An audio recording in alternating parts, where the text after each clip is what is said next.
Hello, everybody, and welcome to this week's Cataclysm of Hyrule campaign. I am the creator and GM of the campaign, Puckfin. For everyone joining us tonight, welcome.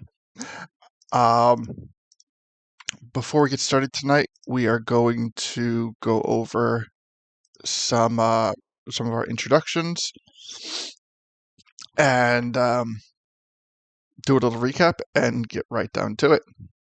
So, first thing I would like to do is I would like to talk about our Discord chat. Our Discord chat is where everything happens.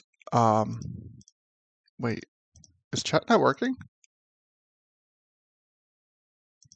I can't get my chat bubble to come up, so I can't see chat. Lito, is chat working okay?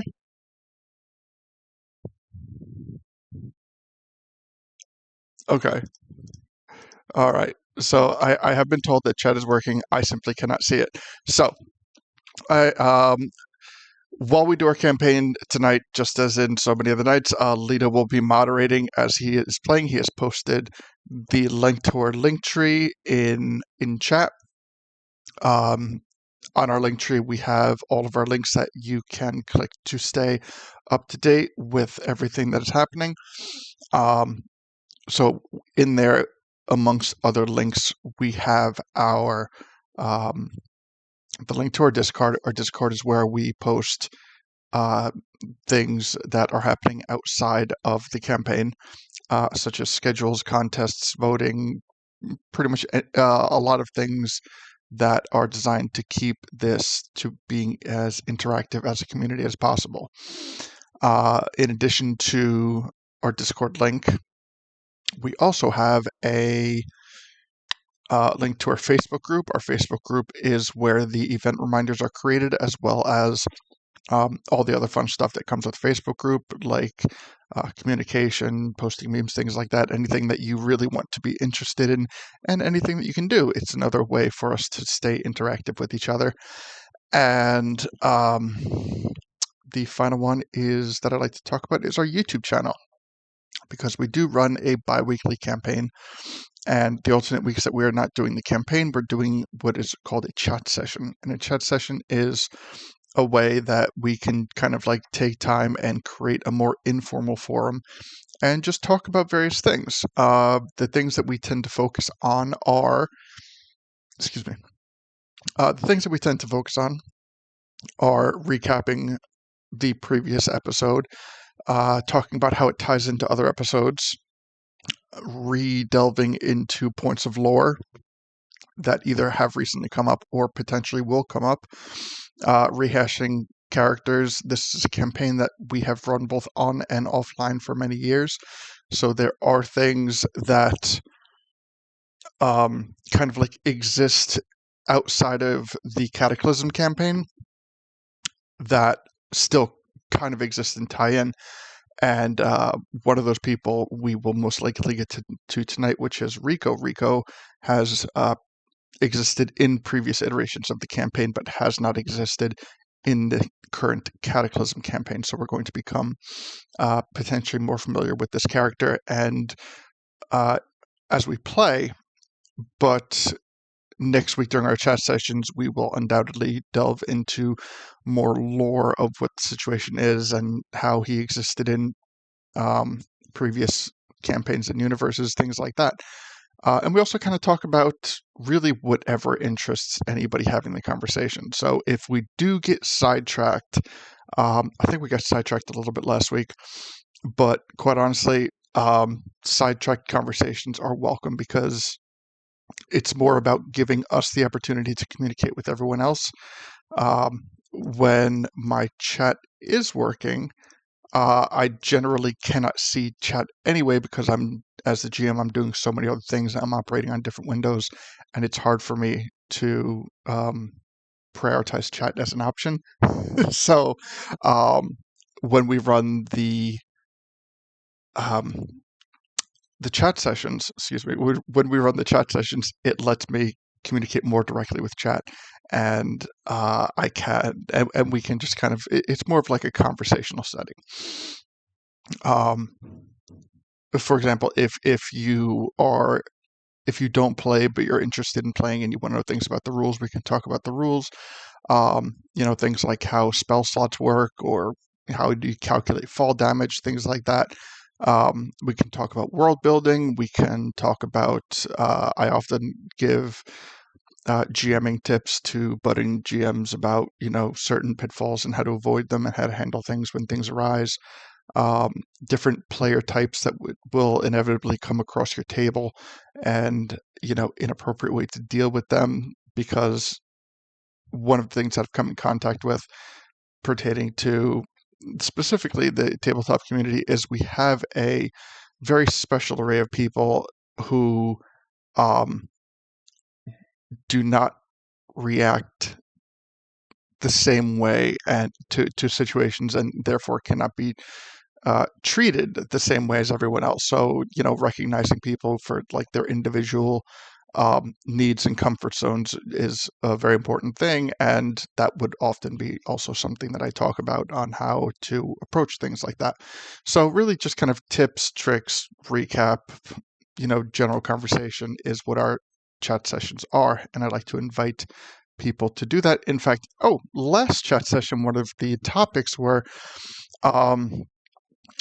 we're going to session 51 right here, but in the at the end of episode 50, we talked about, or we did a detect thoughts on a newly introduced NPC by the name of Mido. So rather than, because the session was getting late and, because detect thoughts can be a time-consuming spell, we decided that we as a collective community would ask the detect spell questions. So if you had tuned in last week, we did that. We kind of picked Mido's brain a little bit, understood a little bit more about the situation, why things were done. We learned about an attack on Kakariko Village that happened, and just explaining certain behaviors, like why he hit the final ruin that was the last piece to getting into the Forest Temple. So all those things were talked about during our chat session, and we will most likely touch on them as they organically reappear during this or later sessions.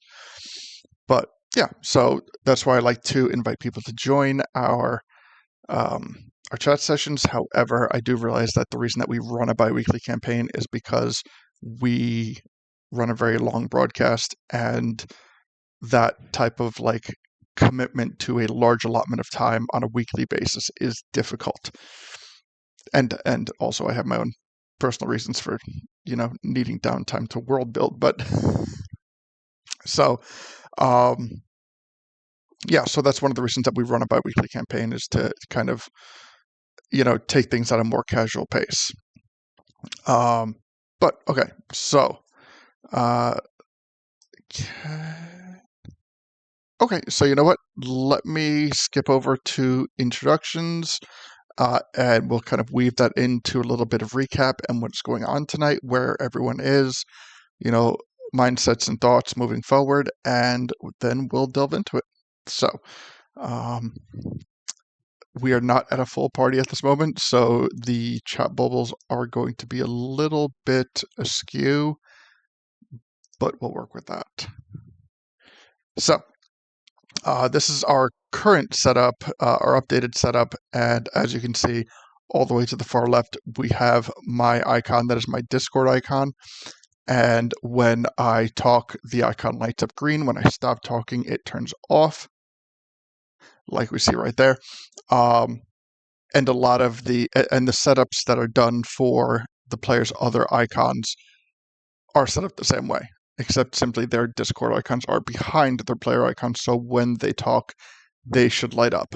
But like I said, we are currently missing Deacon, so I think a lot of things are going to be a little bit, I assume they're going to be askew in that they don't light up. But we will work with that as we progress into the story. So, first one that I would like to welcome tonight is Gully. How you doing, Gully? Doing good. Glad to be here. All right, glad to have you here. Okay, so just for viewership reference, Gully is currently lighting up under Deacon's player icon, but you know, I'm not going to go moving stuff around at the moment. But so Gully, thought processes moving forward. We took a little side trip last week. We did a little bit of investigating, and we have essentially prepared ourselves for entry into the Forest Temple. Now, that's not to say this is definitively going to happen tonight, but from my GMing point of view, that is where I feel that the party is kind of like headed in terms of progression of the story. So, um, any thoughts on what we will be walking into?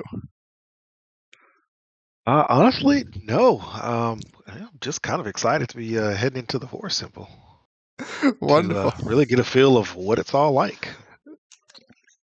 Absolutely. So there has been a lot of TLC put into this temple, and part of the reason that I bring Gully up first is because Gully is our very first New Age sage of the campaign. This will be our third temple that we will be going through. The first one was the Fire Temple, which Gully is now currently the sage of. We have the Water Temple, which is currently sageless, but it has been highly recommended that they do find a sage sooner than later. And now we are going into the third temple. Um, and I say it like the third temple, but it's not necessarily like the third temple that everyone should do because this is designed as an open world game. So the choice at which the players do the temples are 100% up to them, um, which often leaves me scrambling. And in fact, I didn't even admittedly finish this temple until about an hour and a half ago. So Nice. yeah, so like the open worldness of it does kind of like often put me behind the eight ball of what I need to be working on and what I need to be creating. But I have been working on and off as an overarch for a while. Been working on this, and I had to change a few things that that I wasn't happy with, and now it is 100% prepared and ready to go. So um, I will say that I have warned this ahead of time that in terms of all of the temples of the campaign, this is probably going to be the darkest or most triggering. So I do put that out there for people to um, handle it with anything that if things start to feel uncomfortable. By no means is that my intention, but I also recognize that people need to do what they need to do to kind of um, make sure that they are in a good mindset. So if people do need to tune out if things do get weird for them, or and they would feel more comfortable coming back on our YouTube channel, like absolutely. But yeah, this deals with um, some pretty sensitive topics. So Yeah. Let's get weird, baby. absolutely. So Gully, welcome. Good to have you, and cannot wait to see what happens moving forward. Next to Gully, we have Lido. How you doing, Lido? I'm doing okay. I'm used to weird stuff. Didn't know there was going to be trigger stuff. Otherwise, I would have put up a warning sooner. But I put something up just in case. Okay. Thank you. Everybody Thank should be you. warned. Hold on. Um, Other than that, I'm doing good. Make sure to click, hit bells, join things, subscribe, blah blah blah blah blah blah. All that good stuff that Puck was going over, but I wanted to hit that one more time. Um, Looking forward to seeing what we're coming up to since I, in my other game with Puck, did not run into Rikko. So this is all new to me. And Yes. hopefully Deacon will come and save us all and have an idea of what's going on if he shows up tonight, if he's not sleeping. Absolutely. Okay, Yes, you did. I finally got chat up and working. Okay, so now I can see chat when I can see it, but I have my chat up and working now.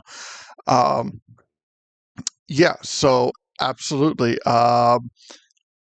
One of the Sage Temple that we've established thus far, that the Sage Temple is a character of Saria, and for those people who are familiar with the character and or the Ocarina of Time video game, Saria is one of the first NPCs that are introduced in the game. She is the person who kind of like uh, the first character to really befriend Link and let you get into his backstory and things like that for what little bit they gave on that game. Um, but her and Link definitely had a bond, and by the end of the Ocarina of Time video game, she was the Temple Sage. This is often the case. In fact, it has been the case for every temple thus far in the campaign, where Darunia was the Fire Temple Sage, Princess Ruto was the Water Temple Sage, and Saria was the Forest Temple Sage in the game. So all of those things have been in line, but it might not necessarily continue with that pattern for every single temple. Rikko is We know it's not. yes. Got rid of Bongo Bongo, so That's right. don't We worry about it. After 30 sessions, we permanently killed Bongo Bongo. Yay! I looked and it was 30 sessions that we were working on that. That was an incredible thing. So the oh geez, I am losing my train of thought. So okay, so Rikko. Rikko is an NPC that was created for this campaign.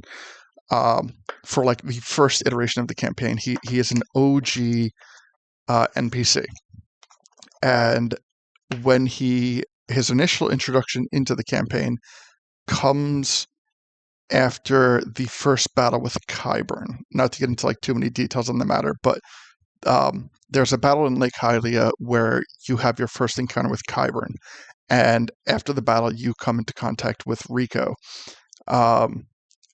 Deacon's original campaign fulfilled that area of the campaign, so they took Rikko on. They traveled with Rikko for a good number of sessions, and the Lido's campaign ended during the battle with Qyburn. So he was very close to having Rikko introduced to the campaign, but his original campaign that we were running fizzled during that battle. I'm not going to go into deep details of it, but I have had It multiple. was the moment of Cataclysm. It was Lido's moment of Cataclysm. And it was a very awakening moment for me as a GM, because it was one, like, prior to that particular era and incident, I had a mindset where I was like, I was a lot, not that I'm exclusive at this point, but I am selectively inclusive with certain things, and I feel more comfortable now rather than in my earlier GMing days talking about when people are simply just not a good fit for a table. I would try to rehome people with different tables, and sometimes it would work, sometimes it wouldn't. But after the incident at Lake Hylia, it had changed my thoughts a bit. And those characters involved in that incident have made it into the campaign. So going back a bit, there are 3 statues in Lake Hylia, and those statues were of those characters. So as like a quick aside, one of my like things that I often talk about in the chat sessions is that, at least from my point of view, there is a stark difference that is to be made between a character and a player, and simply my particular playstyle is, just because something negative arises with the player does not mean that negative things necessarily have to happen to their character. And also, vice versa, if things are good with the character, that does not by any means protect the character from being killed off. Amatu is one of those characters where we met the character of Amatu in the Water Temple, and in the Water Temple, or I'm sorry, Amatu was a previous playable character that, great character, loved the character. The person who played the character was a very close, near and dear friend of mine, but that character had run its course. So that put Amatu in a position where, things could have happened, but instead, Amatu's still alive, long story short. So, yeah, all playable characters that were in previous iterations of these campaigns are still, unless otherwise stated, still floating around somewhere in this post-Cataclysm campaign. So, you know what? I'm not going to say any more on that. But yeah, I just want to give a quick thing on Rikko, and then, throw in a bunch of like ADD side stories. So, mission accomplished. Lido, looking forward to seeing how these things are going to go. And yeah, welcome. And then wait, hold on a second.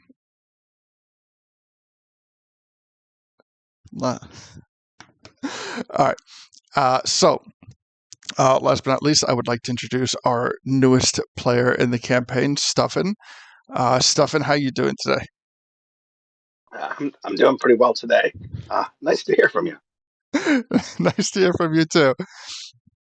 So, if I remember correctly, it was your suggestion that we did the detect thoughts in our chat session. Mm-hmm. Okay.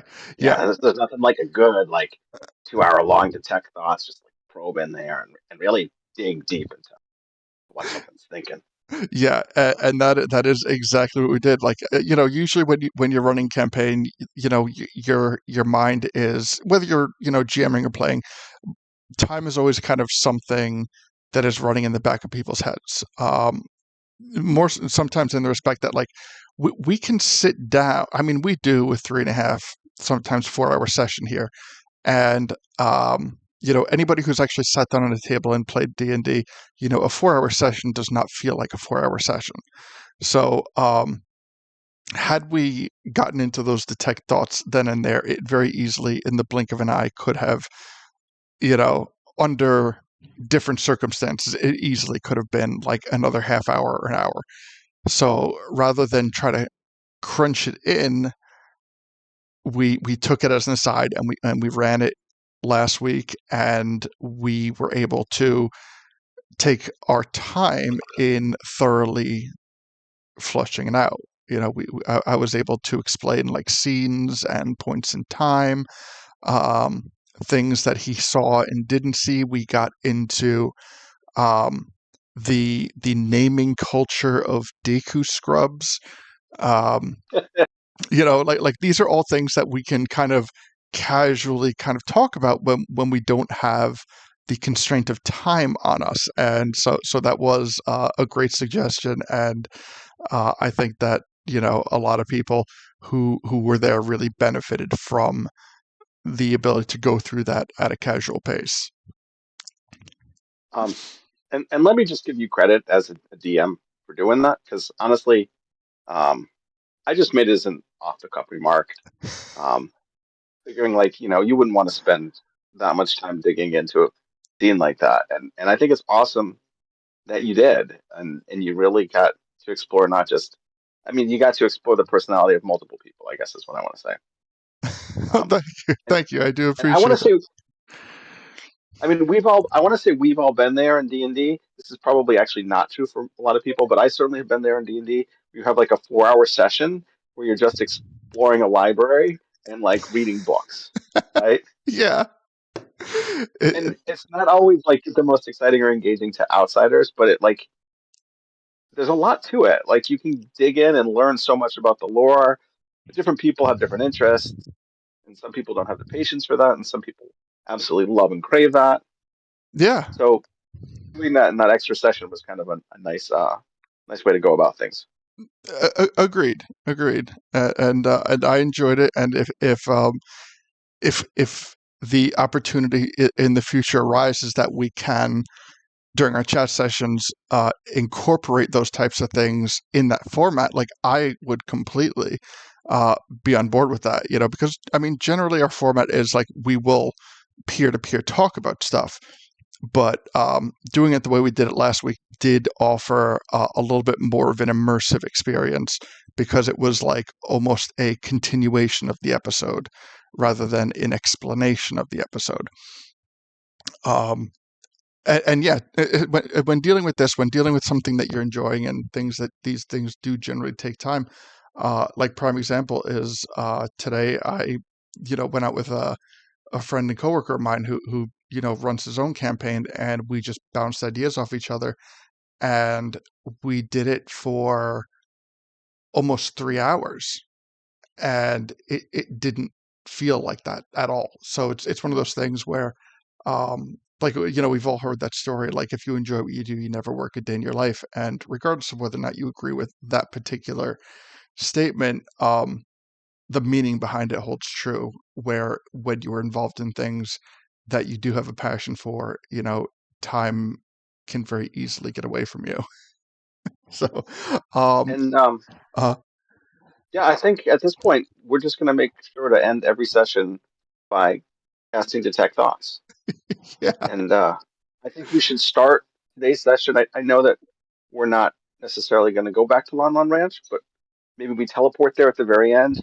I would really like to dig into the thoughts of some of these cows that are getting abducted and learn more about the mythology of abduction and afterlife. I mean, yeah.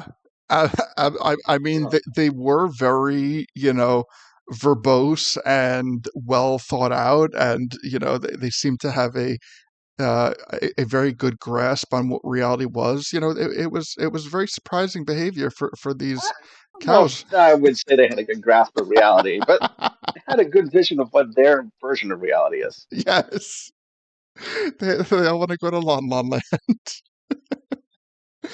So, any thoughts as like so what I do is whenever we get to a certain area of a campaign, be it like a town or a temple adjacent or something like that, I very quickly and consistently change my jamming style to start talking about lore that is in that general vicinity. So um, we have throughout this campaign, multiple times ended up in Kakariko Village, which is going to just organically have me talk about the lore of what is going on in the Forest Temple, even while it was so far away that it was not like a thought in people's heads. So I have been kind of like dropping things about this for quite some time.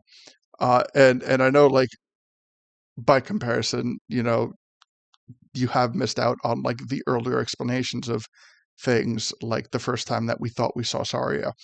Um, but so like it's now like full on go time. This is your first temple, right? Well, I mean, that's what I was thinking about. Is like I really don't have the exposure to the temples that everyone else does. Um, we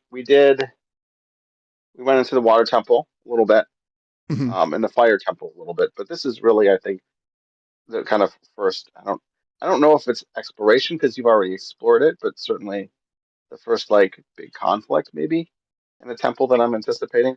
Okay, yeah, all right. You know what? I honestly, because I know that we do have a tendency to revisit temples. So I I think remember this will like be the first temple that Stefan goes into that is not friendly. yes, that Yeah. it is not cleared. Have you been in the fourth temple before? Nobody No, has. we have not. Okay. So this is like old school gaming, exploring a new location. Uh-huh. Absolutely. So Uh, so that's the way that like it's going to get flushed out where like um we have visited we have cleared and visited both the forest and I'm sorry, not the forest, the fire and the water temple. But there are still a number of temples that still are untouched. So in this area of the campaign, it is the first time in the campaign where the temples are what is considered to be unsealed. So now they are able to be gone into. So yeah, we're going to be dealing with things like lighting fog of war, um,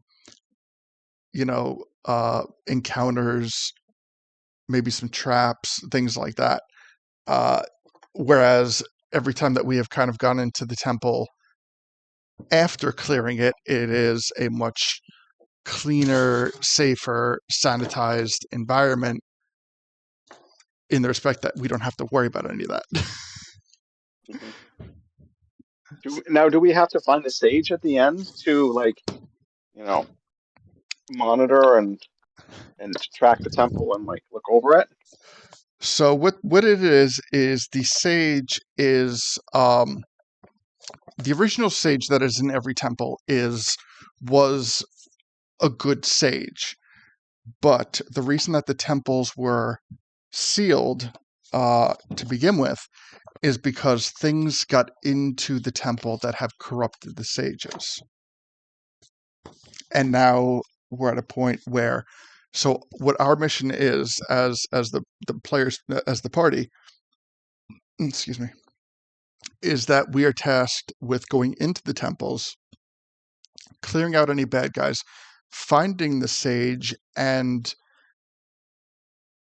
cleansing the sage from the temple. And I word it that way by pointing out that we can do, or the players can do whatever they feel is necessary. So the sage that was in the original temple, so say for example, this temple, the sage is Saria. So Saria is a good, kind, wholesome person, but she has suffered a corruption. So there is a certain like duality there.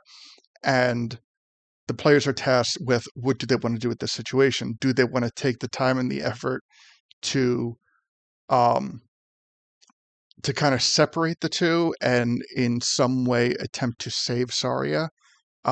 Do they want to just outright kill the temple sage, as the temple sage has been corrupted and it's a boss and it's bad and it just, it needs to die?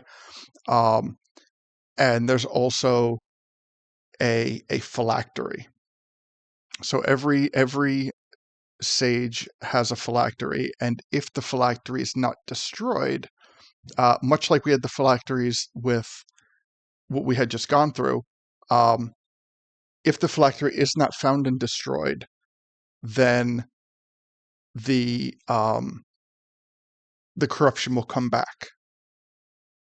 Or I'm sorry, the corruption won't come back to like this plane of existence, but when it respawns, it will respawn in the demi-plane that Ganon is currently existing in, and when Ganon comes back, so will that corruption. Is The there? phylactery is not for Saria. The phylactery is sort of for the corruption itself. Yes.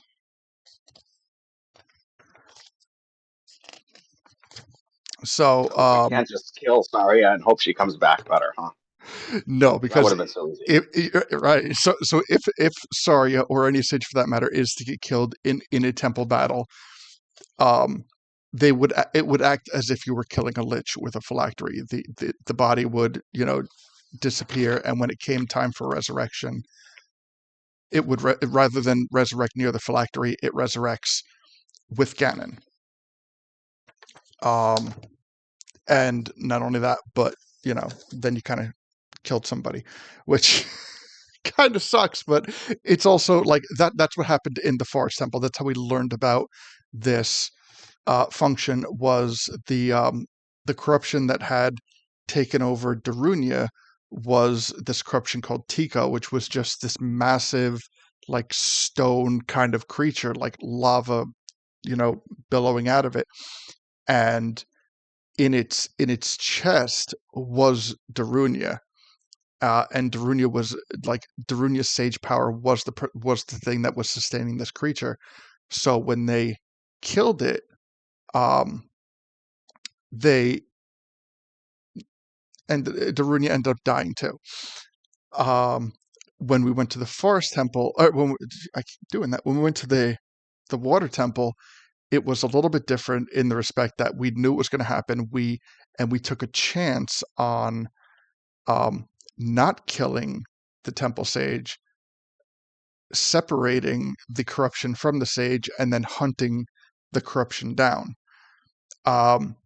So the corruption had been successfully separated from Princess Ruto by a chain of actions, but the corruption escaped, and the corruption currently resides with Ganon.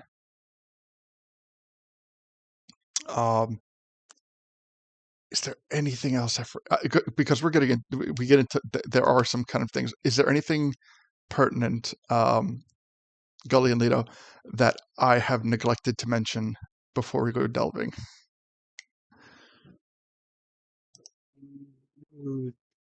Nope. The only thing that we found out on last Monday that anybody might not know is we know the entrance to the Forest Temple is in the well in Rikko. Yes. So the entrance to the well is, and the well is full. So the first task, there's generally 3 tasks with getting into a temple. There is a finding the temple,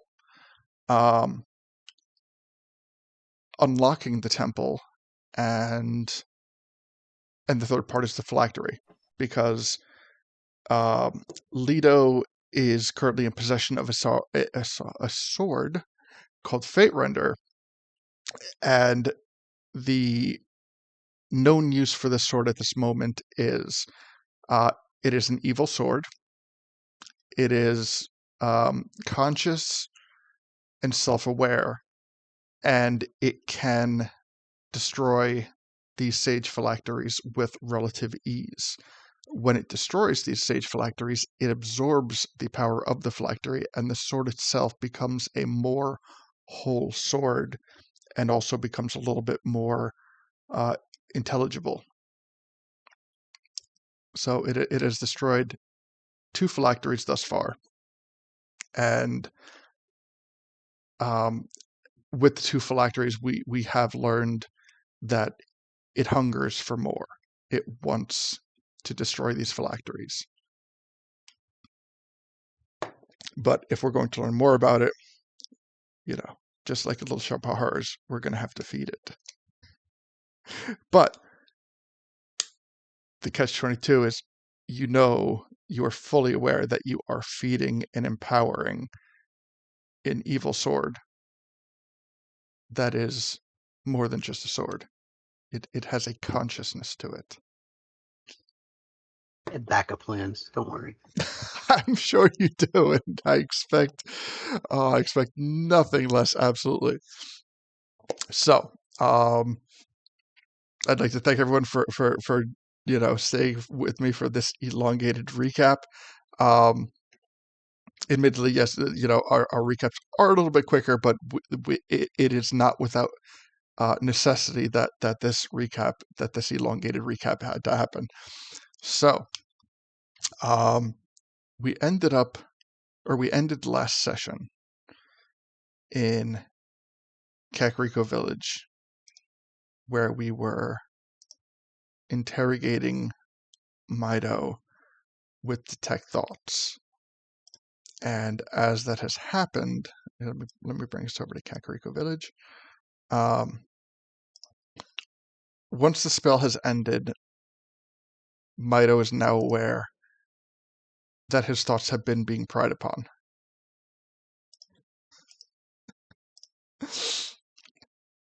All right, there we go. So as he kind of like shakes the cobwebs from his head and comes to a bit, his face very quickly turns to anger and violation. He looks at your collective party and he's like, "Why did you do that?" Because you needed information and you were being a hardhead? Didn't you ever think that maybe if I was withholding any information, that it was Sure, yes, but did you ever think that it was, for a just cause? it's because you wanted to. That's about all it was. Listen, this village, my village, has been through a lot, from, you know, giant purple chasms to invasions to, Next it, you know, next it. What else you got? what do I got? I have a lot of a lot of hurt and a lot of pain that these people have been through, and I need to look out for my people. We've lost we lost the great Daegu tree. We lost, Flora. yeah, but Flora's like, I mean, Flora's doing her best, and she will be a wonderful Daegu tree, but she is not yet there yet. She is still, uh, Still have faith. but she is a child, and we cannot Oh no, put. she's not a child anymore. He's gonna. You've seen her. She's not a child anymore. He's gonna do an insight check on you Go for to it. to see if they're okay. So with an 11, is he picking up any kind of like weird subtext to that? Uh, she doesn't look like a child anymore. That's Okay, that's she. perfectly fair. But you notice that he does pause and go, she's young, and Yes, she is. although she is very capable of, in her talents, she is still a great distance away from being anything of what the Great Daegu Tree was. The Great Daegu Tree was our protector. The Great Daegu Tree was our sense of knowledge. It was our sense of Wait. purpose and Okay, time out stability. there. Wait. He protected you from the chasm. He's knowledge about what's going on in the village and about Bongo Bongo being down there. Um, he's slowly growing into a giant tree, so that's gonna happen. So what else do you have that you're worried about her about? Because we need to look after her. She's at a point where she needs to be nurtured rather than dependent on. Her skills and abilities need to be Yes, honed rather and than. that's why we, and I point to the group, took care of Bongo Bongo, and we're taking care of this so that way she doesn't have to worry about it. All things that are taking off of her conscience, that way she can focus on becoming who she's supposed to be. And you kept the tile from us, the rune, and wanted us not to go and take care of the temple, which means you were actually causing her more of a problem. So at this point in time, you seem to be the problem, not us. Thank you, thank you. No applause from anybody. It's like, listen, I am self-aware enough to realize that I cannot stop you from going into this temple. I am well aware that I have done the very best that I can to make sure that this village is safe. But I'm also aware that I am only so capable to a point. And I'll be honest, there is a part of me that is petrified of what is laying beyond those temple doors down there. If Possibly an something evil sorry that we're going to take care of. if something were to get out, Let me put it this way. Mito, whatever your name is. Um, See this guy over here clad in armor? His name's Gully. He's the sage of the Fire Temple. If he is working with us, you think whatever's in there is going to actually be a problem? Sage versus sage type of thing? Back me up here, Gully.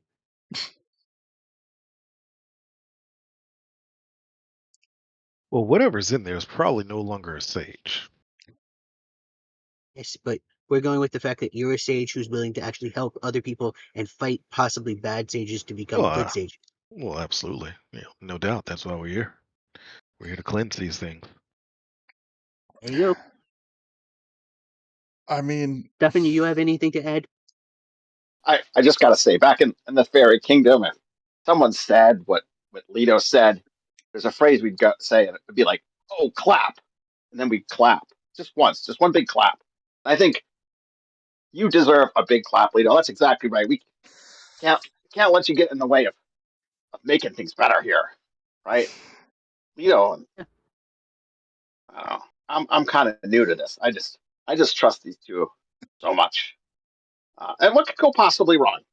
There's nothing's gonna go wrong. Never does. Absolutely He's, right. Nothing he's ever laughing goes wrong. because he knows nothing's gonna go wrong. It's gonna be perfect. Walk in the park, as they say. So my Oh, we're gonna my go to a park first. Is there a park in the nature temple? Seems like a nice place for a And park. Hopefully there is. It's nature. do you think it's because it's underground? I don't know. We'll figure it out. Forest, a forest underground. Why not? Wonders never cease. It's a tree in a tree. So why not a forest underground? oh man. Anyway, Mito, I think we've got this. Go relax at your house. Go talk to Flora. She'll tell you that we have this. And we'll take care of this. We'll come back. You can then do what Duffin said and clap for us, and we'll take care of it. Listen, I all I'm saying is there is a fine line between bravery and hubris. And Well, it's a good thing I don't know what hubris means. well, I hope you don't have to find out down there. But Oh, only bravery. I Uh, don't know what you'll find down I there. What was that? I wanted to know about this fine line you were talking about. Like, how fine is it? Is It there a way is for us to, like, I don't know, do we need like a magnifying glass to see it or something? so he takes his hands and he mimes the action of pulling a string taut in front of his face, and he goes, "The line Karate chop and cut it is in half. that small." No, don't chop it. Just be Oh, cautious. That's all I'm saying. Don't chop the imaginary line. Just be careful. Like they Okay. I mean, it seems like if the We line's that fine, it's easy to walk back and forth over it. also I could chop it in half, so it must not that be strong of a line. So If you chop it in half, then there's no difference between bravery and hubris. there So we you can be Hubraic at the same time. go, break. Hugh Anywho, Brave. I'm gonna start climbing in this well and then see if I can open it for you guys. So Mido is face palming at this point. Um, he has concern for what is going on. Um, and in his mind, the only line of defense once this temple gets opened will be Flora. So he goes, "Listen, um, I'm gonna go back to the side of the Deku tree, You and guys don't pee in this well, right? no, only in the pool." Why would anyone pee in a well? I mean, that's so gross, especially if you're going to bathe in there. It's You've been just to, like, Castletown, you pee in the fountain, and I didn't know that the first time I got in there. So really? I had to find out. Yeah, it's very. I mean, I just like, I mean, fairies Don't hang drink out from in it. fountains and wells all the time. People pee in them, really? I Oh, don't know. I've never been in a well. Well, okay. we do not have the Well, same type of residents. I'd like to think that the residents of Kakariko Village tend to be a little less drunk and a little more classy than some people in Hyrule Castletown. hope so. I hope so too, because I don't want to have to like, I don't know, teach them a lesson by going into their houses and peeing on the floor or anything. It'd be kind of weird and icky. Please don't pee on Yeah, people's yeah. We, floors. we definitely don't want to have to resort to those tactics for sure. Yes, yes, So I I would climb like back it out of the that well. too. Uh-huh.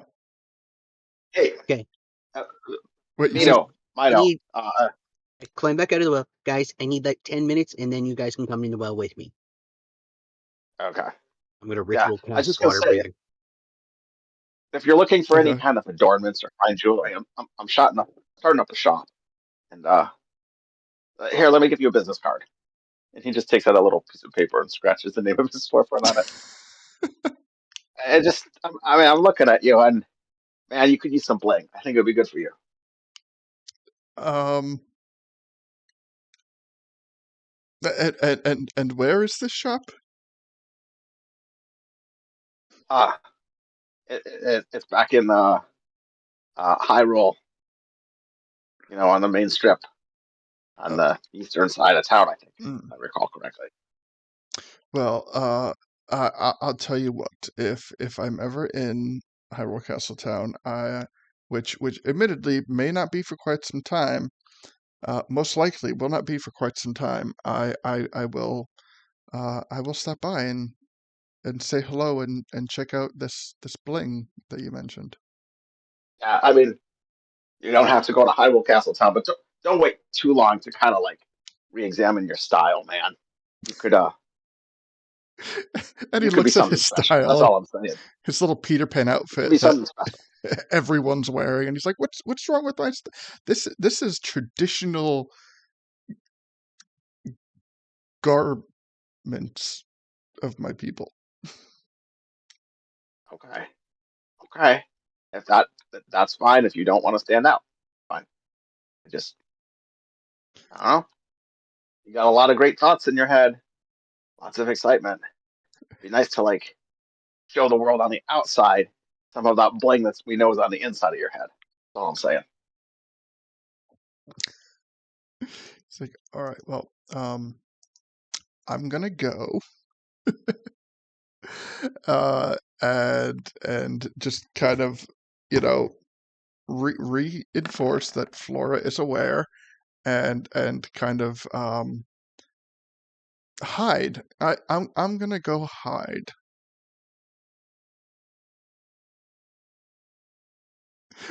and So, he takes off.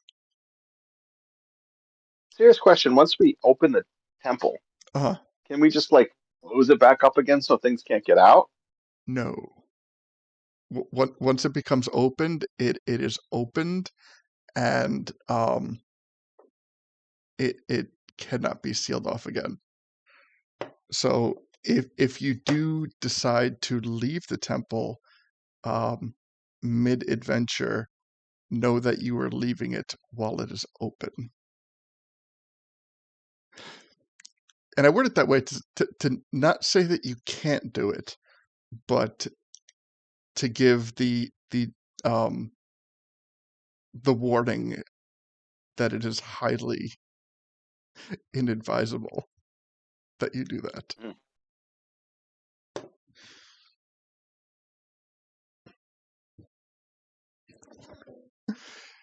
So Lito, you ritual cast water breathing. Yep. You go, okay. So I can go down first, or if you guys want to jump in with me, or if anybody wants to go first, I'll go first. Talio! Okay. And he I jumps. don't know. I'll jump. I'll just casually, put a foot in, the other foot in, and just lower myself in. All right. The Terminator 2, thumbs up as I go under the water. Reverse Terminator 2. Yes. No, I'm going under the water. I'm not going up. Yes. Oh, okay, yeah, true. All right. So you start to descend into this well, and you it's not that far down. So I'm not going to have anybody like need to make any type of breathing checks. unless this gets a little bit out of hand. But I don't anticipate it will. So you start to descend into the well. Does anybody not have dark vision or the ability to see? As once you go into the well, it does get fairly dark. This guy right here can't see in the dark. All right. Um, How about Stefan? Stuffin, like he's a fairy. He actually glows That is in the true. dark, but he'll cast the light spell to increase the size of that glowing thing. Okay, so as Stefan, as you are descending, you are creating a brighter luminescence so that other people can see what is going on inside the water. Yes. All right. Excuse me. Okay, so we are going to get to as we descend to the bottom of the well. I'm looking for something. We find an archway, kind of like almost of like a doorway of sorts, and it is sealed, and there seems to be a area that that you could very easily tell that the runes will fit into.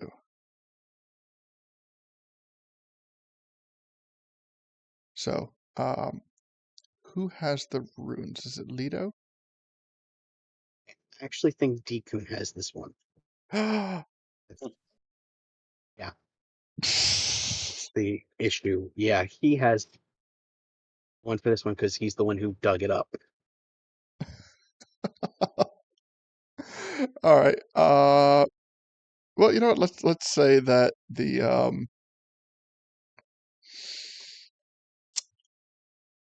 Let's just say Gave it to one of Stefan us. thought it looked kind of cool, so he pickpocketed Deacon.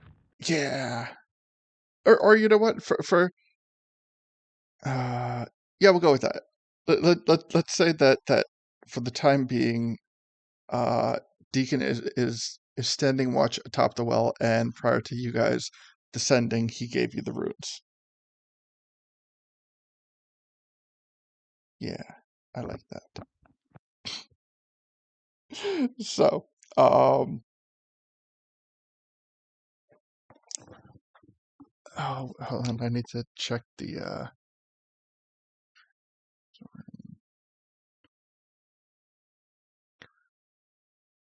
Huh. Well, according to this, it would be common.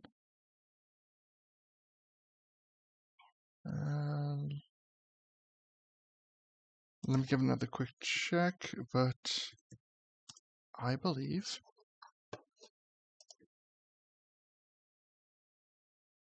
that. Let me just check languages. Yeah. Okay. All right.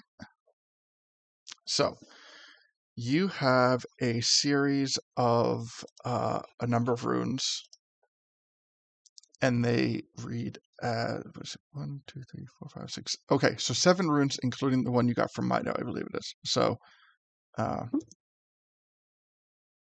going to post them in chat what they are, and excuse me, you tell me the order in which you feel that they go.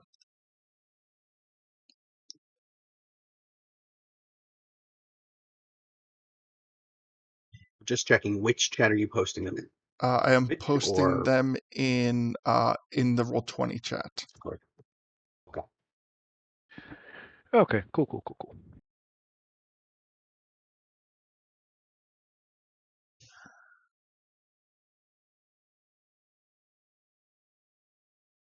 Yeah, the Discord chat has some funny memes, but I'm like, doesn't look like a rune to me. All right. 1, 2, 3, 4, 5, 6,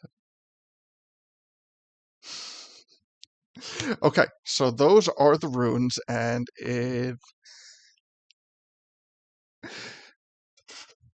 feel free.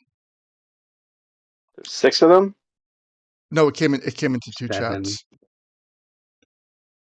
Yeah, I only see 6 total. Oh, never mind. There's one at the top. Or okay. Yeah. Oh my gosh, you guys know what this is, don't you? Uh-huh. So you place the runes in the order that you feel that they are going to go.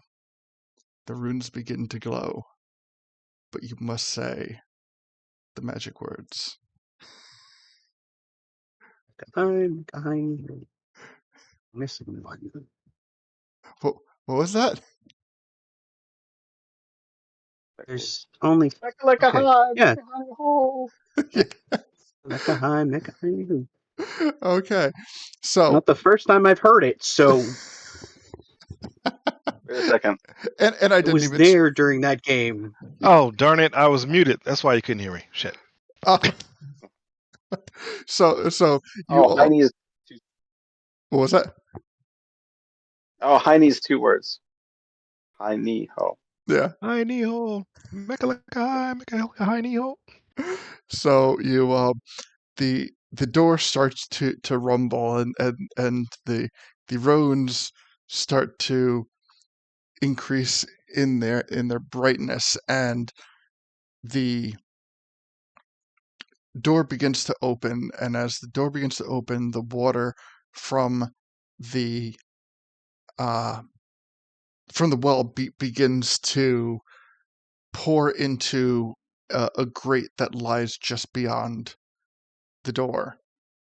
So after a few moments, the well itself has become drained, and you see yourself face to face with a wall of vines that appears to be a secondary door.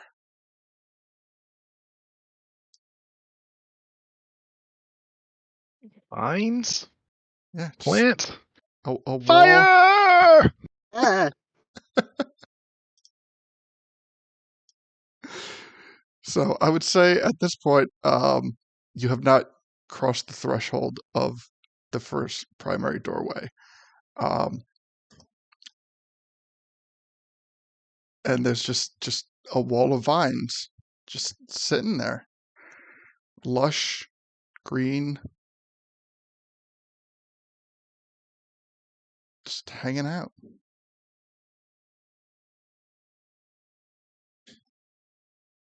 Um, it's vines. Are All we right. not supposed to like cut stuff in this place? Are we save the or we can trees and just sort of things? move them to the side. Yeah, just push them to the Should side. we No problem. ask them to move? Is it that kind of place? Hey, vines. Could you let us through, please? All right. So in talk as you talk to the vines begin to rustle, and a face comes through the vines.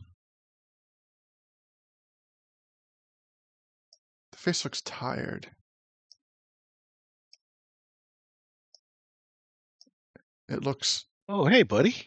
looks kind of surprised to see you. And it asks, says, "Why have you come?"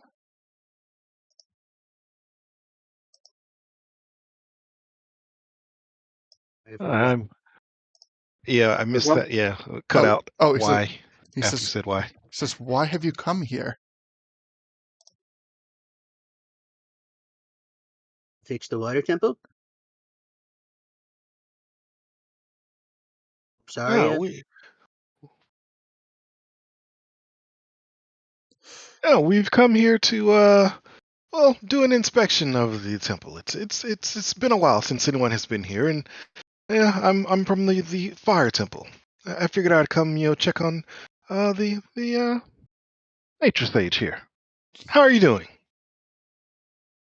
Oh, I suppose you could say You look a little tired. I'm holding together. Oh, okay, okay. May we Florian? enter? Can we commune with you? Well, I suppose that I would not be able to stop you. But before Oh, you why would you want to do, stop us? well, I must warn you that, and before he can say anything else, the vines start to envelop the face and dig into the skin and pull the face apart as the door opens. And as the face gets pulled apart, you can see almost as if the vines were muscles beneath his skin. They begin to just violently snap as they are met with as much tension as they can bear. No! The face is Warn us. gone. Warn us what? Blasphemous. Warn us what? Ah, Nothing but silence. I guess it's not dangerous. If, if there was something to warn us about, he would have done so while he was being pulled apart. So you We also don't know who that was. Oh yeah. Um, hey there, viney person. Who are you? the viney person is gone. He's gone. Yeah. And you Yeah, make your way. destroyed by the vines within. Yes. So you make your way into the forest temple. All right, let me get my notes. Okay, so as you enter the forest temple, you find yourselves in a small room encased by vines.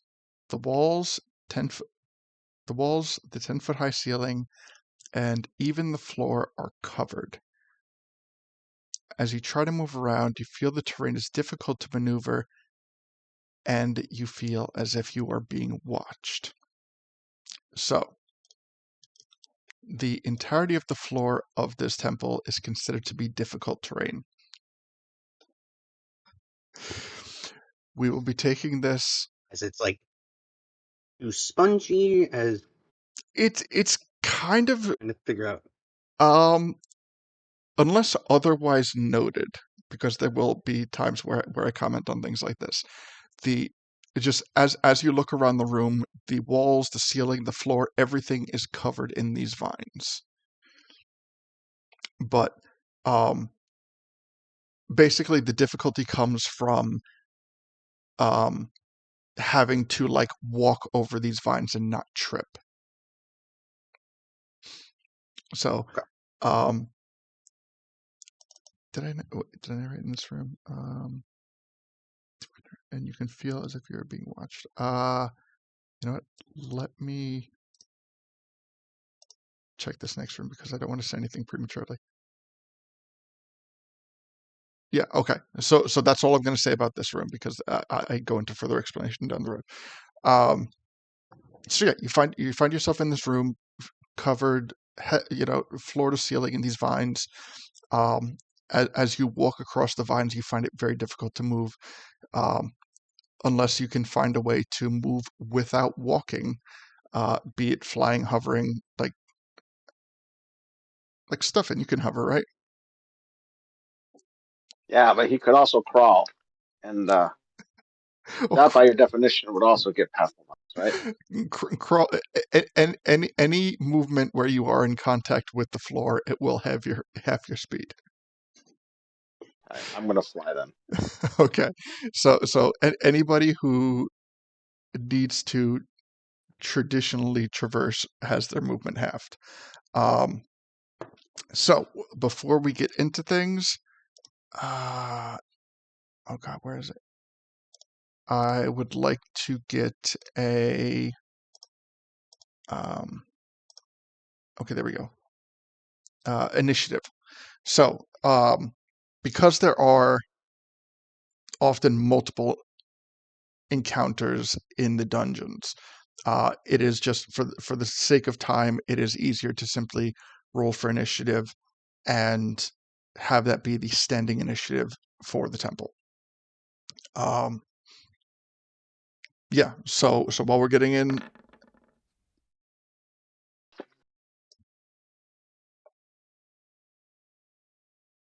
Do-do. that Don't was forget to click on your character and then I'm using re-roll.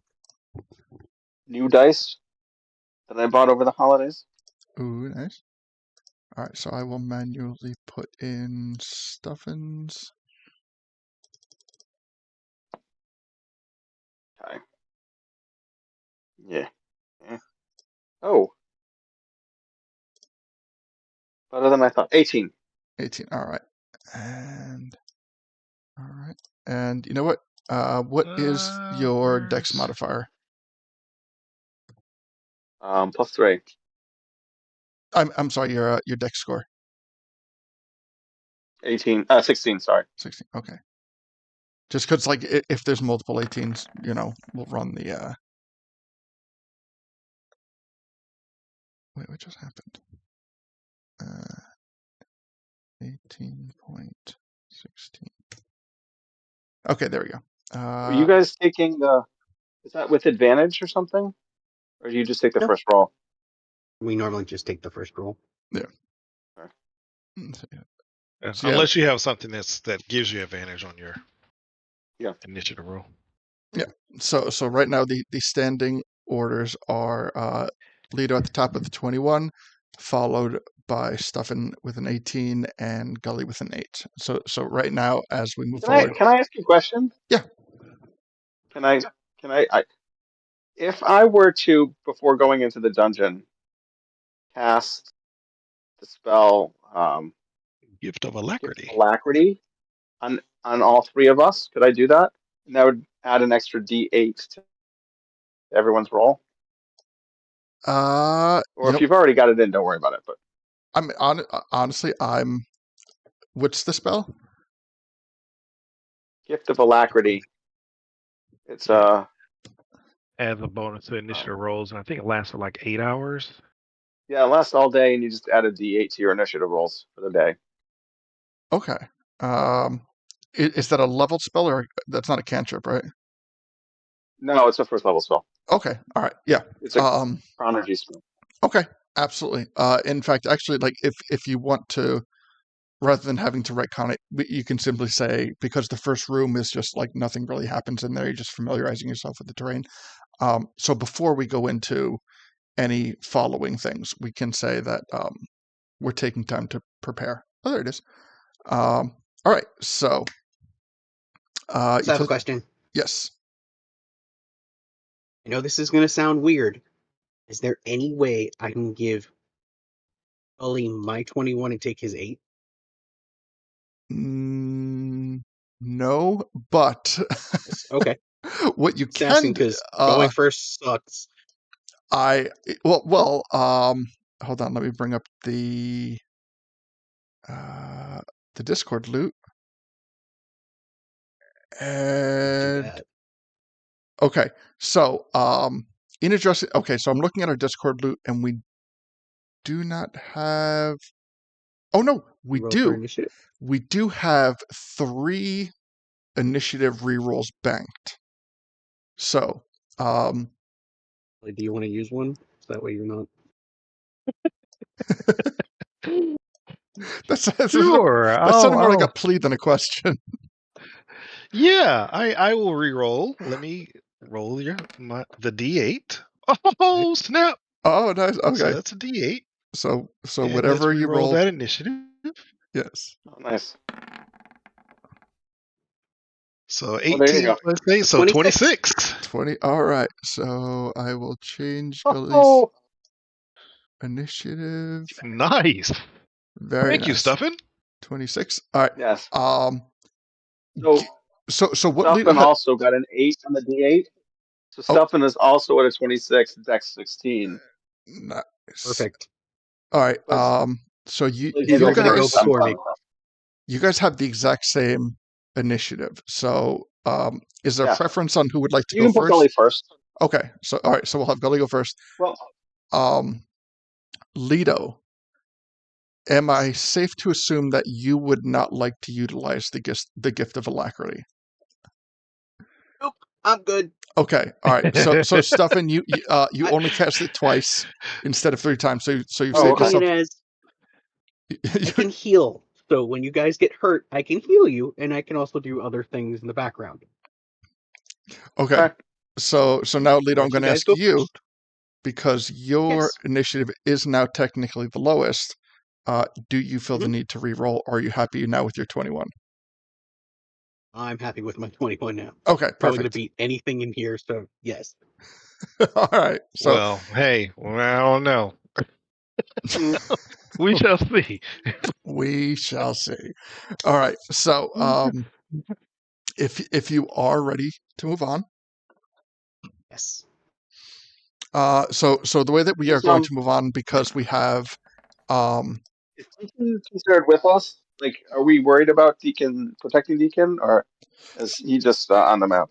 yeah, he's just on the He's map. just Like I put you guys up there already because I wanted to make. Does anybody need their lighting adjusted? Like I gave just like a standard like 10-foot radius on everybody, but if there's dark vision or anything like that, or any abilities that would alter you to give you more range of sight, let me know now, and I can make that adjustment. I have 20 feet of 20-foot radius of bright light, 20-foot radius of dim light. Okay. All right. So let me. But you don't have dark vision. No, Okay. Ellie, do you have dark vision? I have goggles. Okay. How far did the goggles reach, though? I think it's just. Hold on. It's either 30 or I think there's 30, 60. but let 30? me confirm. Goggles of night. Wait, where's Something I never picked up.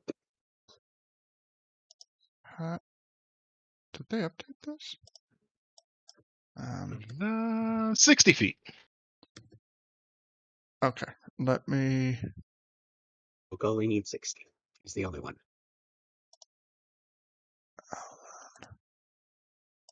Deacon does too. Oh, Worry about I'm that I'm later. I'm trying to figure out why it's not letting me like alter the thing, and it's because I was on the player page, not Hey, the Wild GM page. Deacon appeared. Oh, Hey, Deacon just jumped down the shaft. Yay. hi I guys. catch Deacon as he falls down the well. Whee! Wonderful. Um, I'm really sorry. I've been really sick today, so I was kind of sorry I'm late, guys. No, Nah, you, you're It's good, okay. oh, perfect you're fine. timing. We have Thanks. just We, gotten we had a over Appreciate you pretty to guys long in the recap temple. too, so Roll some initiative, sir. yes. Oh hell yeah! Okay. All All right. right, we're Forget to click partying, boys. your token before you do it, though. Appreciate it. Yes. Thanks, Ludo. Oh, Okay. did you want to give him that gift of alacrity? Yeah, you yeah, can have. Deacon. If you want an extra D8 on your initiative, I can give you a gift of alacrity. Just No, he can take the roll with one this that I way have you want to since add I'm it. not using it. Uh, He I can mean, use the one that I have. I Right, love it that's what I'm either way. saying. Yeah. Thanks. Yeah. Okay. Okay, I'm and then I sorry. get a You D8 on can top of roll a that. D8. Hell yeah! All right, 26. That makes me You're feel all good. at Thanks, guys. 26. Oh my god. Okay. And You're all at 26. 26. And then what's your Perfect. That's awesome. what's your dex score? 20. All right. I figured, but I asked anyway. You would Okay. be first in theory. There we go. Yeah. So Oh, yeah. we He's have definitely first. 326s. Not bad. All Oh, right. last to arrive, first to act. Fucking Nice. A. I'm sorry. Who am I Okay, I doing? can't do the voice right now. Gully. What was your 60 like for dark vision. 60. 60? All right, just a straight 60. Got it. Oh yeah, And I also You Yeah. do got have dark 62 to vision? dark vision. okay. Perfect. Thank you. All right. And I will adjust yours as well. Sorry. Do you mind if I get like a quick rundown Yeah, while we're absolutely. doing this? I'll write him. I'll give you a quick Appreciate it, bro. lowdown. Okay. Thanks, man. But I'm all so what I'll do is as you're filling him in with the text, I'm gonna switch back over to the screen that was the door that you had to pass through to get into it. So it was a vine wall. Oh shit. Yeah. So that's how we're starting off. Welcome to the Forest Temple. Damn. Fuck. So So reading the Rikko the Demi-Lich. reading the notes from the first room, as we're still in the first room, it says, so as you enter the forest temple, you find yourselves in a small room encased by vines. The walls, the 10-foot high ceilings, and the floors are all covered in these vines. As you move around, the terrain feels difficult to maneuver, and you feel as if you are being watched. So, any traditional movement that is basically not flying, you will be moving with disadvantage or with difficult terrain. And okay, so moving as we float through this temple, because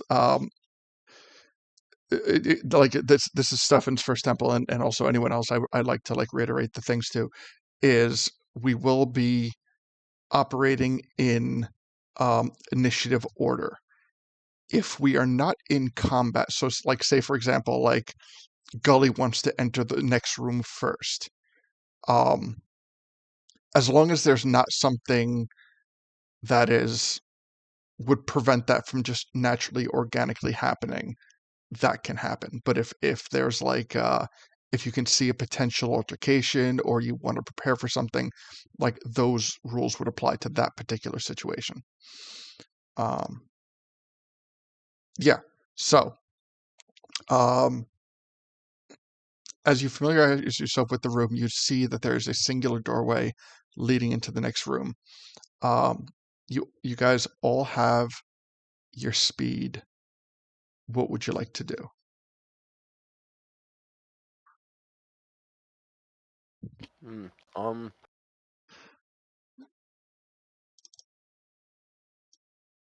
Alrighty.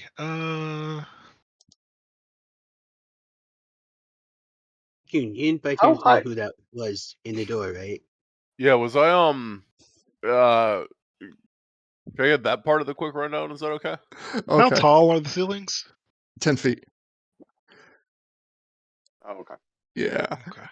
Okay. So we'll say just for the sake of function that when you saw this, Sorry. you were so Deacon, you were so startled that you did not possess the ability to react to it. We'll take Okay, that route. that's fine.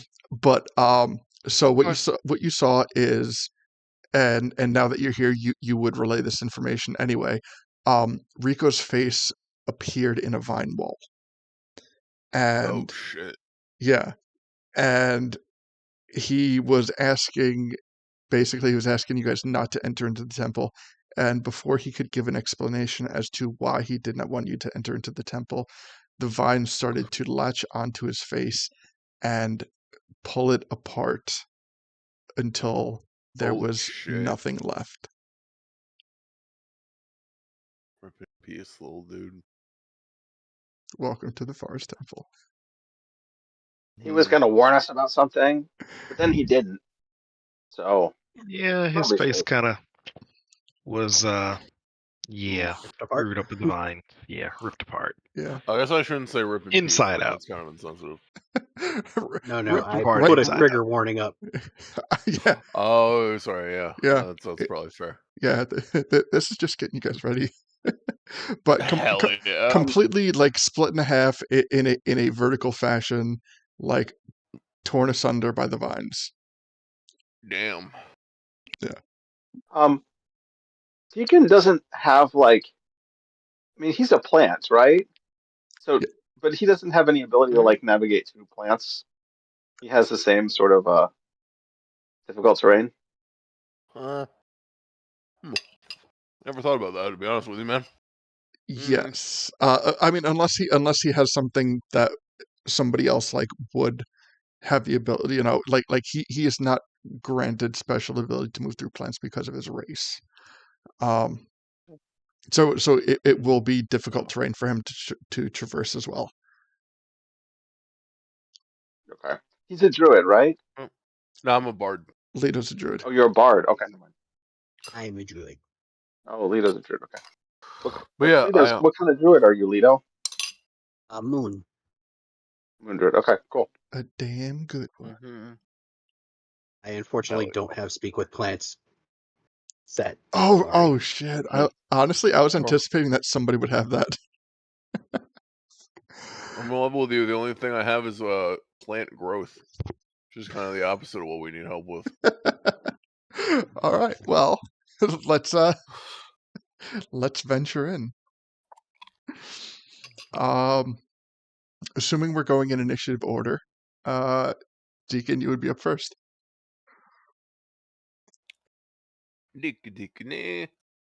So we're gonna go here. You want to explore the Remember, next room, guys? it's half your movement because the floor's difficult terrain. Mm-hmm. Oh, true. I Unless guess you're that's true. floating or flying. Oh, yeah, I don't have that. Okay, so I can move 10 feet a turn. That's kind of shitty. Oh, All right. okay. Well, since it's the first room, I will simply state that you guys can position yourselves in the first room where you want to prior to taking your movement. I'll go into the doorway and check out the new door and the new room. Oh, that sounds good. Okay. So actually, Deacon, if you wanted to start off like one space to the right and then take your movement, you could do that. Are you guys okay with that collectively? Yeah. I'm good. Okay, thank you. Okay. Because I feel like with my dark vision, I should really peer into there and warn you guys, if you know what I mean. So, being that we have, Or do you want to move up too? So you're not in the back? Wait, what? Ollie, does he want to move up and not be stuck in the back and then have half movement? No. I'm trying to figure out jump. It's the rule that always screws with me, because remember I've got the wing boots that give me a +10 on my jumps. So that's how I was gonna get more movement in this place, is by moving and jumping. there you go. That's some ingenuity. All right. You have to move for long jump. You have to move before you jump, Right, at least 10 feet. at least 10 feet, yeah, which you would have movement and for. then but that leaves up 20 feet of your movement, right?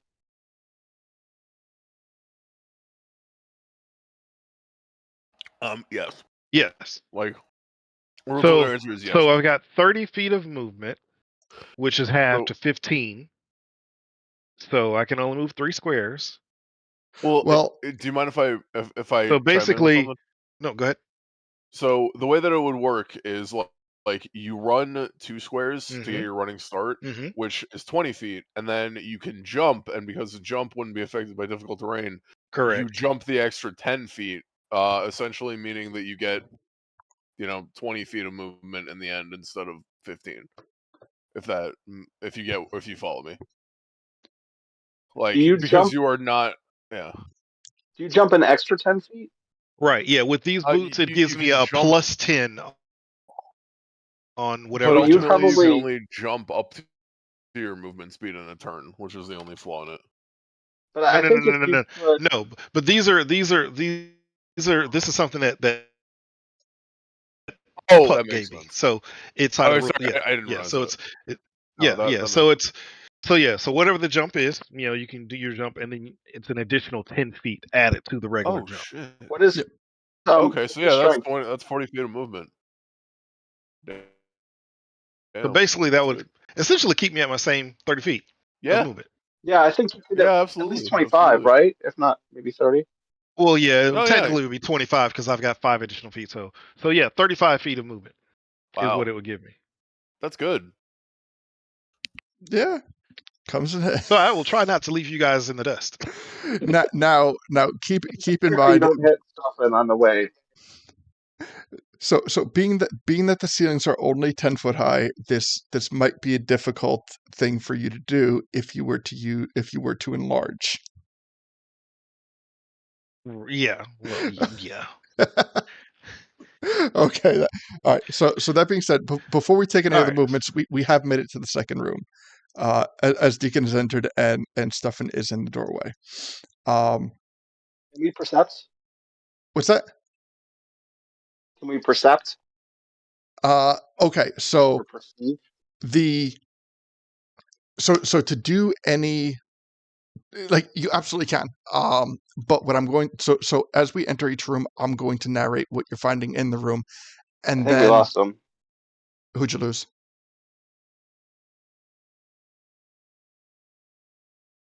Me? We're losing you. You're losing me? I just heard butt room. Yeah, Mhm. that's all I heard as well. You guys can't hear me? Oh, we Now, hear you yep. now. Okay. Yeah.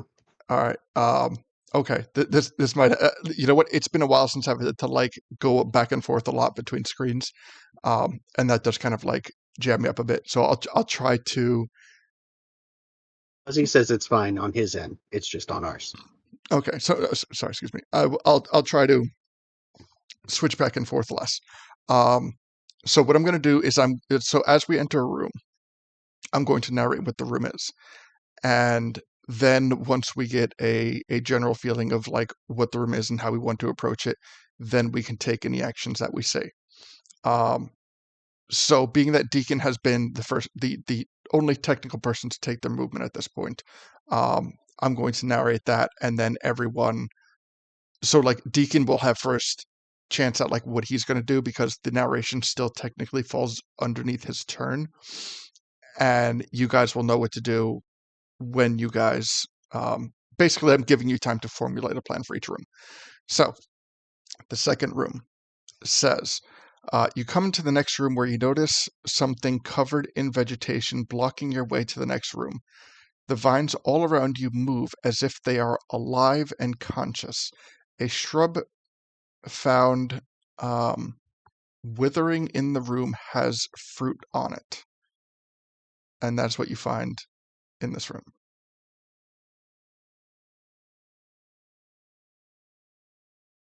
So, Deacon, is there anything you would like to do before moving down the initiative?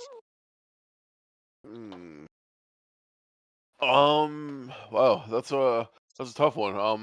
I guess I'll just let everybody know about the bush.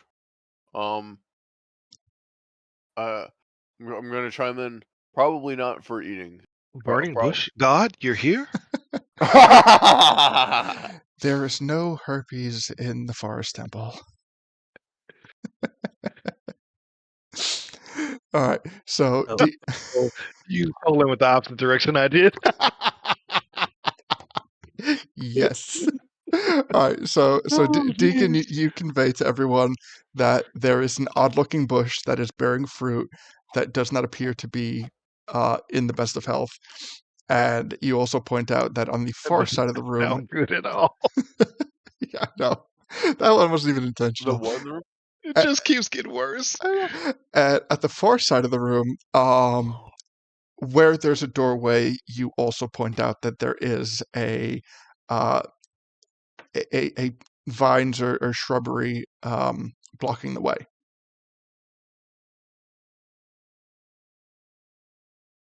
All right. So next on the initiative is Gully. All right. Hold on, let me bring up that. All right, so do my move and then jump. All right. And Gully, you find yourself. Did you just leave? Oh, like I think you had to like slide at the end to get under Stefan, or you just like leapt over him somehow. It is. Stuff is a little boy. I just squeeze right between him and Deacon. Yeah. You can pass through people as long as you don't end your turn in an occupied space. He just felt a Very nice good. little gust of wind. And Exactly no, what I was he did not thinking. break wind. Yeah.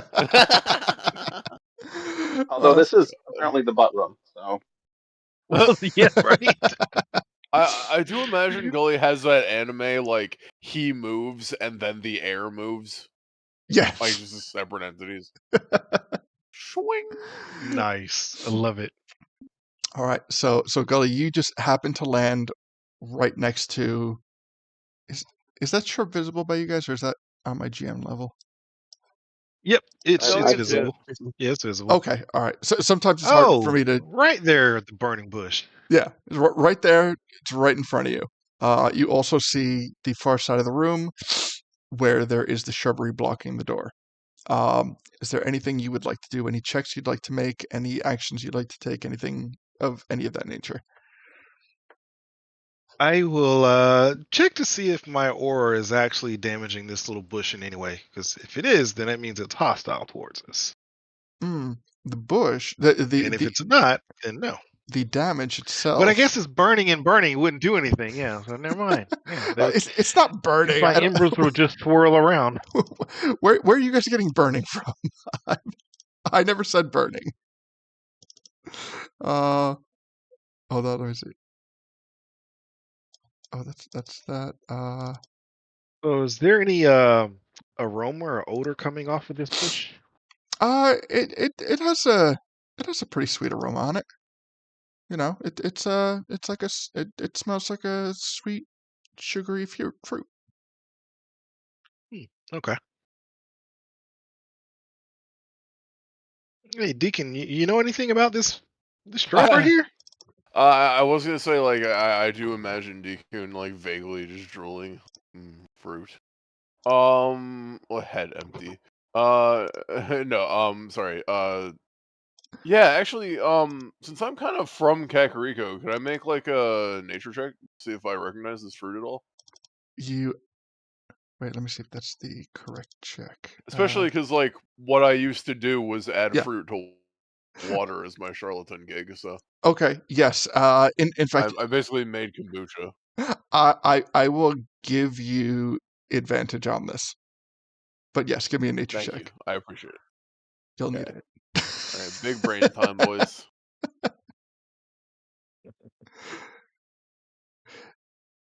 Okay, cut back That's a to Deku. 4. Yeah, that's a 4. Are you happy With with a advantage. 4? With advantage. Wow. Okay. Wow. So Deacon, Wait, should Deacon, I have rolled that nature check instead? Jeez. Probably, wait for the yeah. druid. Wait for the druid. Trust me, True. the druid's got an idea.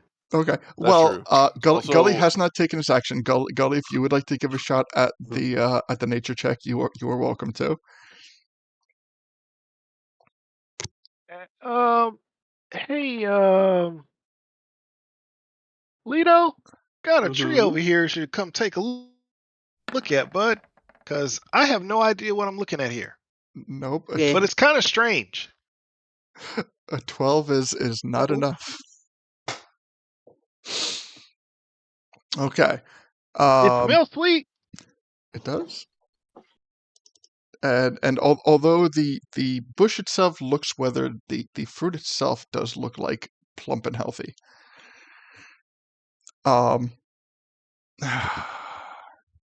Yeah, I'd love to, but I can't tell you anything with the 12. Okay, so now we are going to go to Stuffin. Stuffin, would you like to take movement first or an action? All right. How many fruits are there, by the way? Let's roll and find out. There are 2 viable fruits on this bush. Okay. I was gonna. We'll say he's gonna fly over. He'll be like right over the bush, actually. Uh-huh. Can I start with an investigation or nature? Either way, nature's pretty good. If you want to find out things about the bush itself and potentially what the fruit does, then absolutely give me a nature check. Okay, nature. Shit. I got a nat 1 for an 11 total. But Unfortunately, 11 is not enough. Yeah, we definitely need our druid to come take a look at this. Yes. I so desperately want to take the fruit, eat it, but there's only 2. With the collective rolls that have been done so far, I will narrate that you are able to discern that the fruit is not poisonous. I'll tell you guys that much. Okay. Let me see. Stefan, would you like to take any other movement? As I'm pretty sure you have more than I what you still took. want to like pick a fruit and eat it, but I think this is our druid's time to shine, so I'm going to uh, give Leto a chance here. All right. All right. Leto, first perplexing puzzle Okay, of the temple. so I'm going to do a couple of things. First, Leto's going to take out his shield. Okay. Second, Leto's going to take out his nice moon sickle, which is now a +2, which is awesome. Wonderful. He's going to do a quick spin of it and cast, because he forgot he had it, conjure woodland beings. I'm going to conjure two nice little druids that I'm going to name Apple and Plum, Okay. who can speak with plants and beasts and have tree stride. So they don't have any issues with anything. They don't speak common, but they do speak druidic. So they can speak to the plants and speak to me. Okay. All right. So solve a couple of issues real quick. Okay. So first time the spell has ever been cast in this campaign. So to read it, you summon you summon fey creatures that appear in unoccupied spaces that you can see within range. Choose from the following options for what appears. One fey creature Or of level ones, so I can get to yeah. Okay. So you're gonna do two CR level ones, ones. Okay. which are Um, dryad. the summoned creature disappears when it drops to 0 hit points or when the spell ends. The summoned It's up to an creatures hour. the summoned creatures are friendly to you and your companions. Roll initiative for the summoned creatures uh, as a group, which have their own turn. They obey any verbal commands that you issue to them at no cost of action to you. Uh, if you don't issue any commands, they defend themselves from hostile creatures, but otherwise take no actions. Okay, so let's find a let's find a CR1 creature and let's see. Yay, dryads.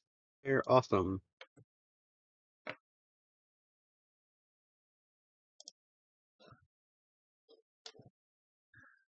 All right, and bringing this up.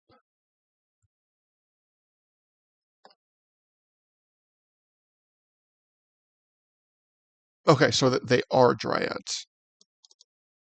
Yes, they are dryads. Okay, so I'm gonna.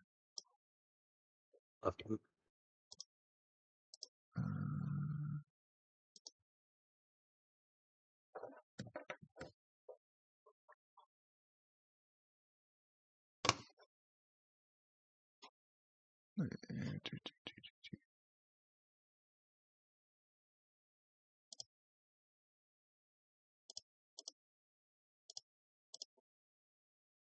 If you like, I can roll their initiative. Or if you just want them to go on my turn. uh, you. Oh man, this light is so bright. You know what? Let me take a minute to see if I can make it um make this light a little bit more palatable. If it helps, Apple is a dude and Plum is a lady. I Works. mean, I can say that it See, helps. much better now. Yeah. You know what? When you guys had a much smaller light radius, the yellow was okay, and now that it's not. Yeah.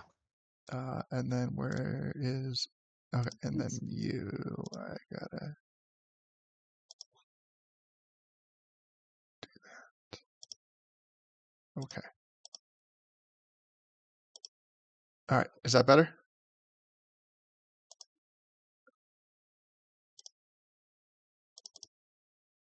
Uh,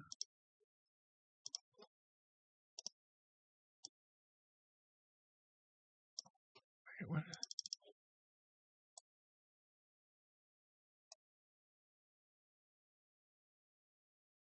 Wait, what's this token?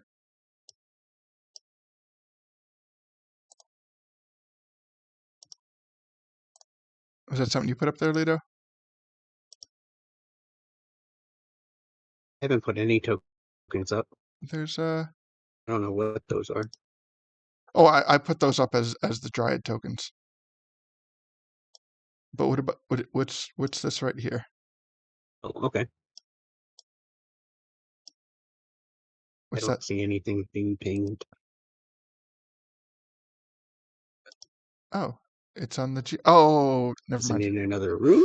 It was on the GM level. It was something else that I tried to pull over that had a delay on it. Okay, so here are your two Dryads. Gonna give me control over them? Yes, that is a good idea. Controlled by Bam and Hey. controlled by.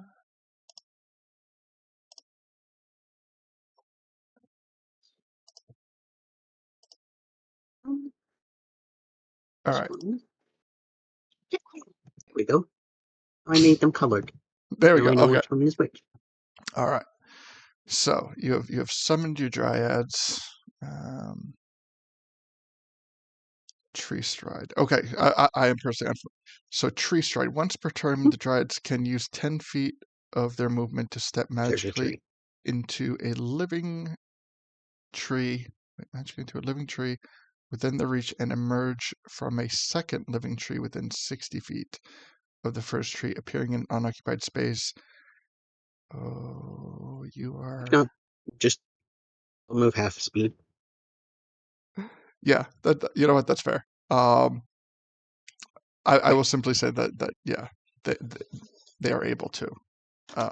They are not they are not affected by the terrain of the vines. Still half speed. Talk to it. Okay. All right. So you've cast that. You've summoned the Dryads.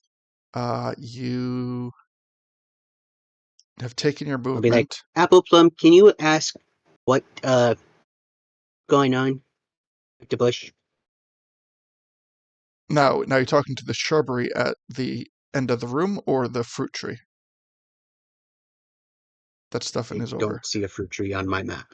Oh yeah, It's Stefan is under hovering Stefan. over it. Oh, okay. I'll send one to each of them. Okay. Apple, will you check the fruit tree? Plum, will you check the bush? Okay. So Apple asks the fruit tree, and the fruit tree responds and says, I am a very special tree made by my creator, and consuming my fruit will keep you away from his sister's watchful eye.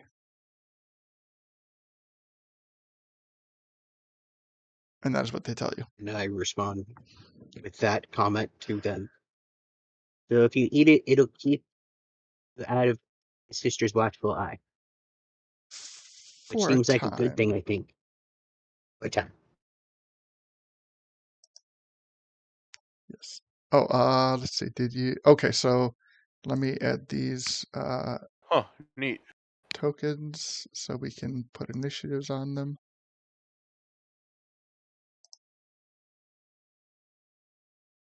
Or wait, do they have their own initiative or do they act on your initiative? they have their own initiative, if you Okay. wish. Otherwise, they can act on mine.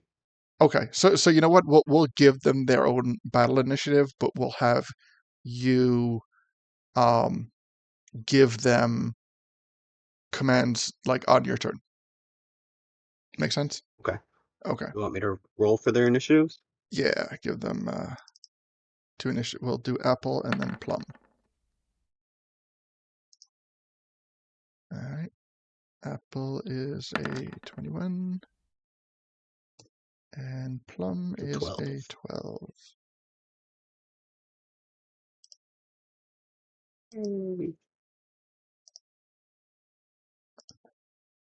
Both after me, which is perfect. And Let me throw Apple's name there.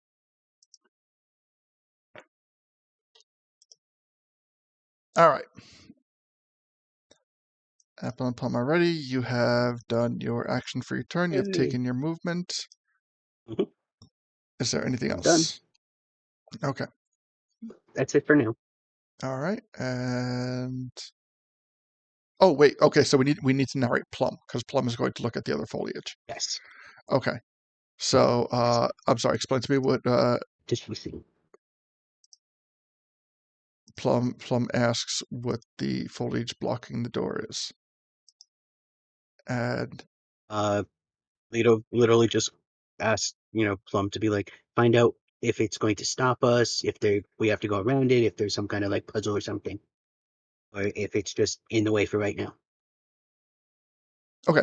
So Plum conveys to you that the shrubbery has simply grown around something that is not plant-like that it cannot communicate with. Okay.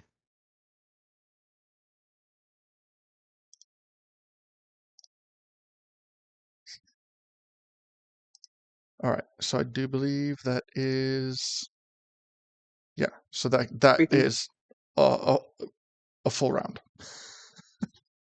So anything else before we go back to the top and go to Deacon? No, I'm good. Okay. All right. So Deacon, we have learned a little bit about this plant. We have learned that there is something more than a shrub blocking this doorway. What would you like to do? Not gonna lie, I really wish I could cast 2 spells on this thing. I want to identify it, but I also want to cast plant growth on it. Make more fruit. Well, I mean, Um, prioritize. true. What do you guys think? Identify or plant growth? I vote plant growth because that's a great idea. Thanks. I can't do plant growth because I'm got the druids, so Oh, okay. kind of up to you. Okay. Well, you know what? This tiny little shrubbery, if nothing else, I feel some kind of bizarre empathy for it because it is Like, also a plant and the struggle is real. Wait, what's up, Widow? remember, it doesn't just affect that; it affects everything within a range. Remember? Oh shit, is that true? Yeah, fuck. Mm-hmm. Uh, I don't know if it's in a 300 or if it's in a mile, and that's why I'm like, don't. 100-foot radius? Oh my Yeah. god. So if you do that, we might have trouble along the way. Clearly isn't already Wait, plant difficult growth terrain. is a 100-foot radius? Yes, I'm looking at it right now. Well, on the plus side, it would make you grow too, right? If only. Yeah, so I'm not Is gonna that do one of those that. spells that's mandatory radius or up to? Mandatory radius. Well, Yeah, that's that's It's kind good, of that's kind of shitty. if you're somewhere else. No, But yeah, this no, no. And apparently, it's not even just like difficult terrain; it's super difficult terrain. So yeah, I'm You're going to spend the not well, rest gonna of do that. the another temple idea, like Deacon, hacking your is way I could through. try and see if I can use. I could Exactly. try and use Druidcraft on it and see if I can get another one. Oh, that'd be cool. So then first I'll Could we try? identify it. Do you think enlarge reduce might do something? Um, probably not, I but think it's that's my only personal on take. people or creatures in large reduced works on. Wouldn't it be awesome if we could turn this into a James and the Giant Peach? I don't know what that is. You don't know James and the Giant Peach? No, I lived by the ocean for a long time. I really am not familiar with stories from like fairies and Hyruleans or anything like that. I grew up with more like, pistachio and, a narwhal that ate him. Hmm. Was he His okay? father, Geppetto. I was trying to make a Pinocchio thing. It didn't work. I'm sorry. That works. No, I'm laughing.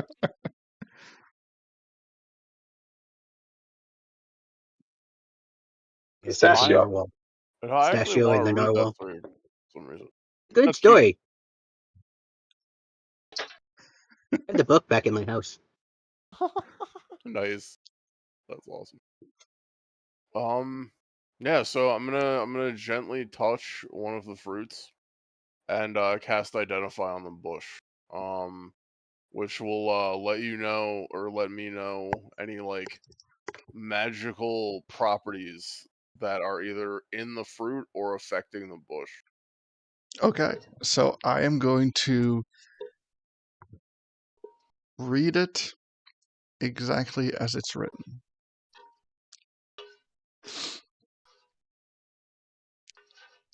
When the fruit is consumed, it will render the one who consumes it invisible to the eyes created by the It will render the one who consumes it invisible to the eyes created by Kiwiko's sight for 1 minute, or until they make an attack or receive damage. Okay, that's interesting. Say Kiwiko? I said Kiwiko. Kiwiko's sight. The words Kiwiko's sight are in quotations. It is a formal name. So You know, only 1 minute is like a consumable in combat is what we're talking about.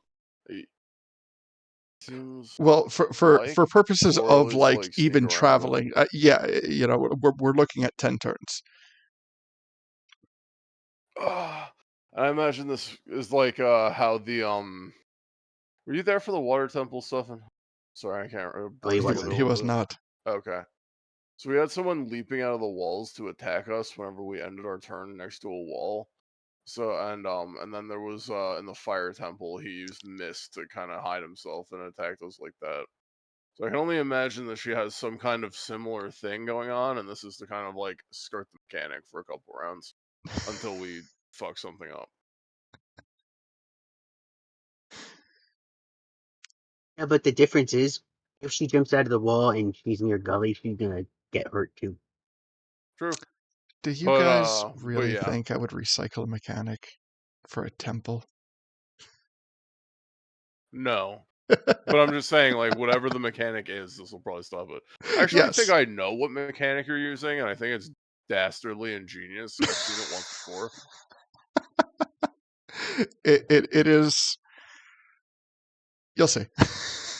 I want you to know if it is what I think it is, you are a motherfucker.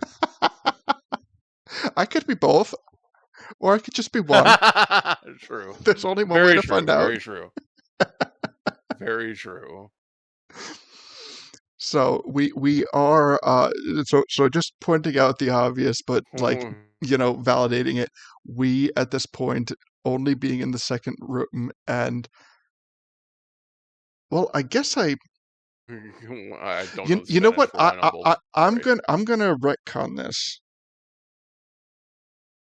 and before you take, I'm gonna retcon this so that something pops up before you take your turn.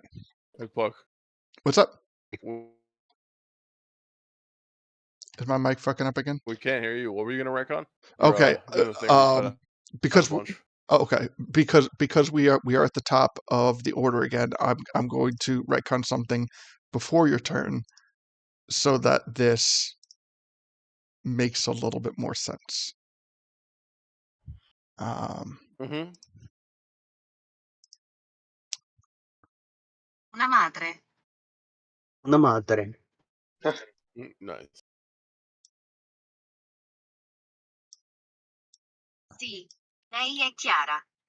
Lei, lui, lei. Lui è Makes sense. italiano. Oh, is it, Una madre e un padre. Madre. did this work before? Do I need... Simona è italiana. Did you get a Spanish translator going? Mario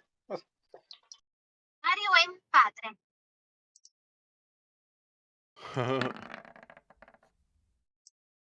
Let's see, I think Oh, I need to. Okay, I see what the problem is. I need to color it.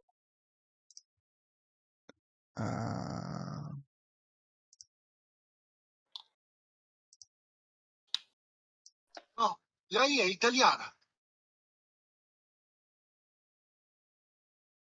Wait, it's too bright in here. You guys can't see it.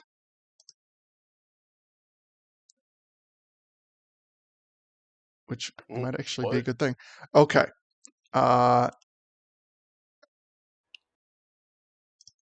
Yeah. So as you come into this room,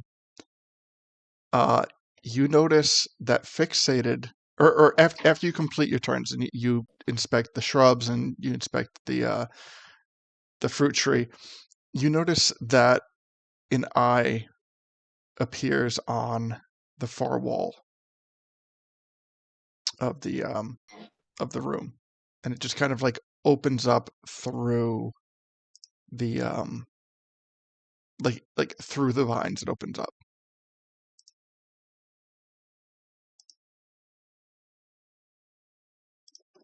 And I'm trying to get it so it's a little bit better visible, but yeah. So with that, you do witness.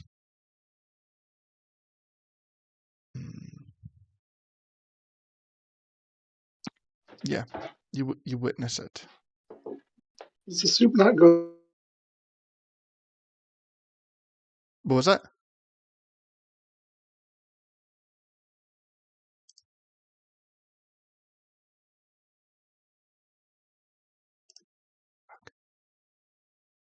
Wait, I think the mic's messing up again. What'd you say?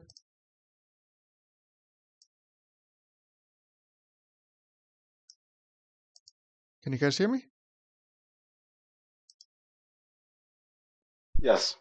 Hey, I can hear you. Okay, sorry about that. I'm sorry, I didn't hear anything anybody said.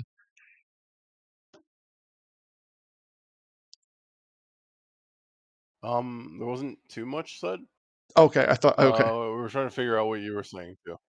Oh, okay. So on the southern wall, prior to you casting Identify, you notice an eye kind of like opening up through the vines. I see. Interesting. All right. I don't know to either shoot it or like pick the berry or like still keep identifying the berries. Well, I guess well you already told us what they do, so obviously I still identify. That's yeah. Sorry. No, you're good. You know what? I wanted to get that out like before we delved into deeper things. That's fair. That's fair. So, we have the Identify, and you still have your movement and any free actions like object interactions or anything like that that you would like to do. Just pin the tail on the eyeball of free action. For No, I know. yeah. I'm just kidding. I'm just kidding. Don't worry. Yeah. I mean, that ends my turn. I think I'm content to stay here. All right. Getting close to that thing feels kind of creepy. Maybe it is. Okay, so with that, we will move on to Gully. And Gully, what would you like to do? There's an eye on the southern wall. There is a shrubbery that is growing around something, and there is a fruit-bearing bush with 2 fruits on it. Okay, so the eye in the wall. It's just looking. It's not doing anything else, right? Hasn't done anything else, right? It has done nothing. Okay. And did we all hear about eating the fruit or no? I mean, I would relay it to the party. Sorry. Mhm. So yes. Okay. So, has anyone else eaten any fruit yet? No, nobody's had a munch. Okay, well, I look at the tree. Someone eat fruit? Do I see if there's enough fruit for us to all have some? There are 2 He fruit. said there's only 2. Yeah. There's only 2. Oh, son of a biscuit. Well, if we all can't have some, it doesn't matter then. Okay. Golly, do you want to? I don't know. I have something I could try, and you could like hold your turn until after me if you want. I was actually just gonna head to the other little tree over there blocking our entrance, Hmm. or attempt to see if the eye does I'm anything when I try to do that. Uh, So 5, 10, 15, 20, 25. Oh yeah, I can definitely get over there. Okay. okay. Goalie moves over to the other bush. The eye does not. Does it look like the eye? What? I'm trying to.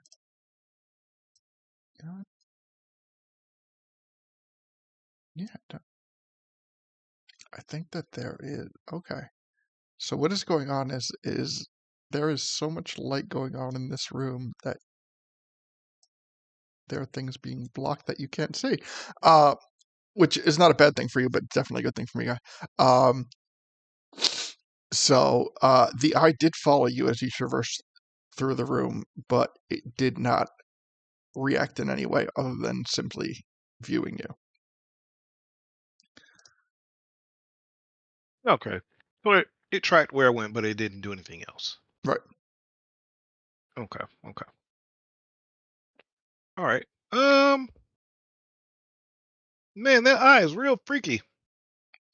Does it look like we can get past this bush, or do I need to cut it down? I guess that depends on what you'd like to do. hmm, You can't move past it. To simplify, it is legitimately blocking the Uh, the I the path. can't wait for that bush to contain the rest of Rikko. does the bush go all the way up to the ceiling? Um, you know what? I would say like it's not touching the ceiling, but it is close enough. Like it's about like 8 to 9 feet tall. Well, Gull's just gonna activate his flame tongue and try and cut it down. Nice. All right.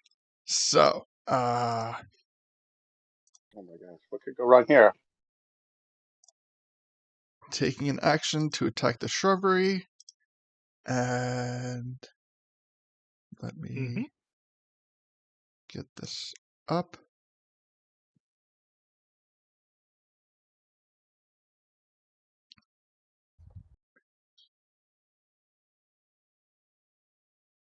I'm trying to make sure.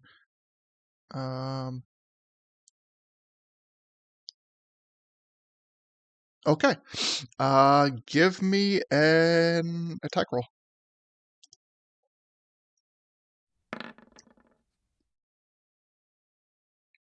25. All right. Roll me damage.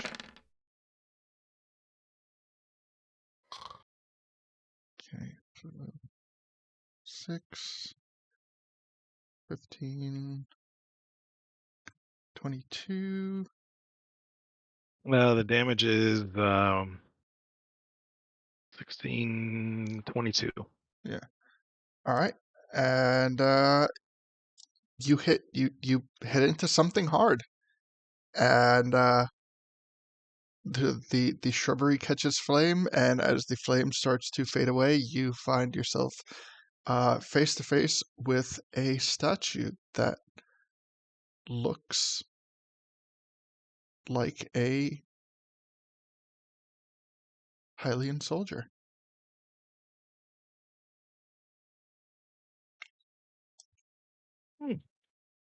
Hmm. Oh, one of my buddies.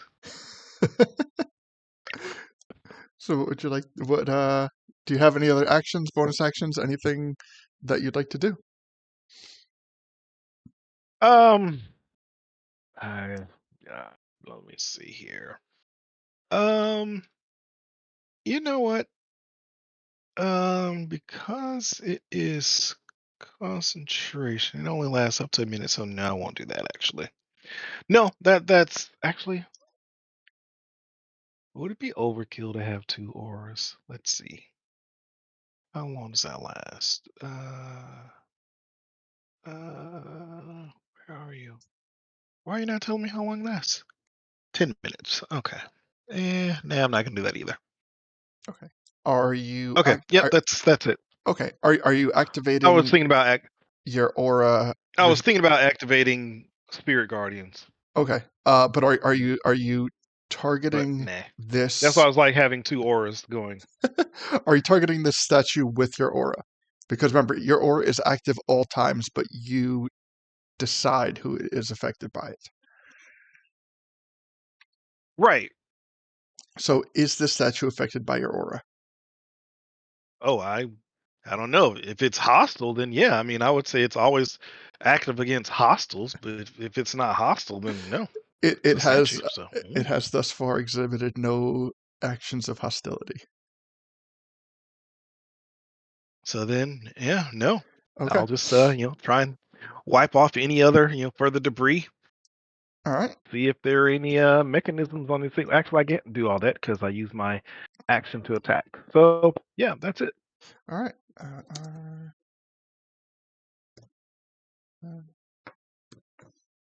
Well, it looks like this shrub was not actually a shrub. It's a statue.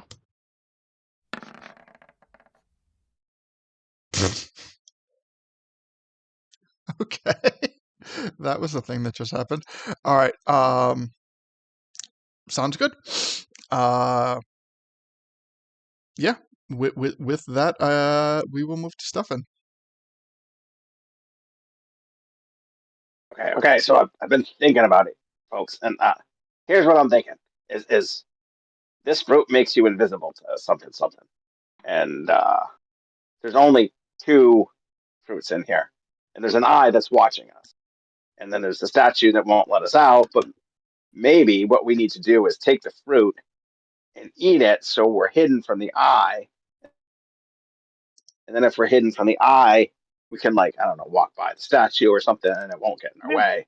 But the eye is like, that's my guess. But that's the problem is that there's not enough fruit for us all, and maybe we all need some fruit. So I'm going to try something here. I'm going to try this. but maybe Stuffin's there's going some to fruit cast. on the other side. There's only 2 fruits on here, I think, right? No, I'm I saying got to maybe check there's that. some on the other side if we get by, or Oh. if 2 people get by. Oh, that would be clever. Well, let me try this first. Yeah, Uh, go ahead. I'm casting enlarge on the fruit, and enlarge reduce. So enlarge causes it to double in all dimensions, but its weight is multiplied by 8, meaning there's 8 times as much fruit as there was before. So my thought is that maybe in that case we can all share the fruit, because there'll be enough. One fruit would be enough to, like, feed the whole party if it's 8 times bigger. Who is going I'm digging to? what you're throwing down. Yep, and I'm absolutely going to permit this. But my question is, who is? Are you? What are you casting this on? On the fruit itself. I'm one of the fruits. I'm one of. Okay, so one fruit you're making just 8 times bigger. So that's a big fruit. Oh. I'd like to try to move something. Uh It might be more direct to just make the statue smaller so Gully can move it, and then we just walk by. And we still have the fruit. Man, we're in a temple. We got to play by the temple rules, man. Don't you Fair notice enough. the rules of magic? Like, fairies hang out Well, in I don't towns for think. a reason. It's not because they're always the most comfortable place. There's rules. Well, Fair is enough. enlarge reduce rules as well? Yeah, well, it's I don't know. You got a good point, but you spoke up too late, Deacon. That's fair. I didn't think about it. All right, so you have a big fruit. Enough consumption He'll for start 8 eating it too if people. he has time. But yeah, Are you giving a portion to Plum and Apple? Oh yeah. I would. Okay. Yeah. All right. So that is 6 portions out of 8 remaining in the fruit. Okay. So what about the second fruit? Are you leaving that on the bush or are you taking that with you? I Um, think we should leave it I'm gonna there. leave it on the bush for now. But if Deacon wants to take it, Deacon, you can take it if you want. I don't know.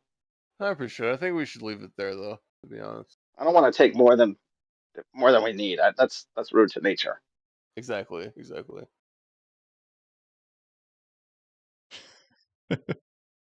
Okay. All right, sounds good. So now everyone has 10 turns where they are invisible to the site. Wait, everyone Right. had worked? What the fuck? That's awesome. Well, I'm assuming everyone I'm consumes the gonna. fruit. Yeah. But I'm just saying, like, I didn't. Well, so let me put it this way. Deacon was gonna be kind of hesitant. But Uh-huh. ultimately, like, the fruit looks too like juicy and plump for him to not eat it. Okay. So he's gonna eat it anyway. All right. Well, so you know what I'll do is I mean that was my assumption. So what I'll do is at the start of everyone's turn, I will simply ask, "Do you consume the fruit?" Consuming the fruit will be considered a free action. Um, so we'll take it for the entirety of the round. Um, okay. Sorry, So fuck. I have to know, what did it taste like?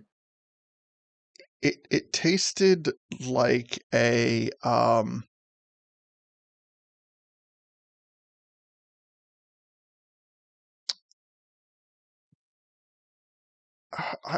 imagining that it tastes like a nectarine. Ooh, Like that it's a sounds little bit nice. sweet, but not too sweet. It has like a nice firmness to it, and as you're like sinking your teeth into it, like it just has that bit where like the juice just kind of like pours down like the side of your mouth. Like yeah,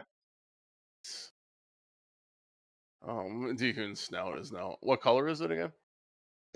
it is red. Deacon's snout now looks like it is stained with blood. Love it. Nice.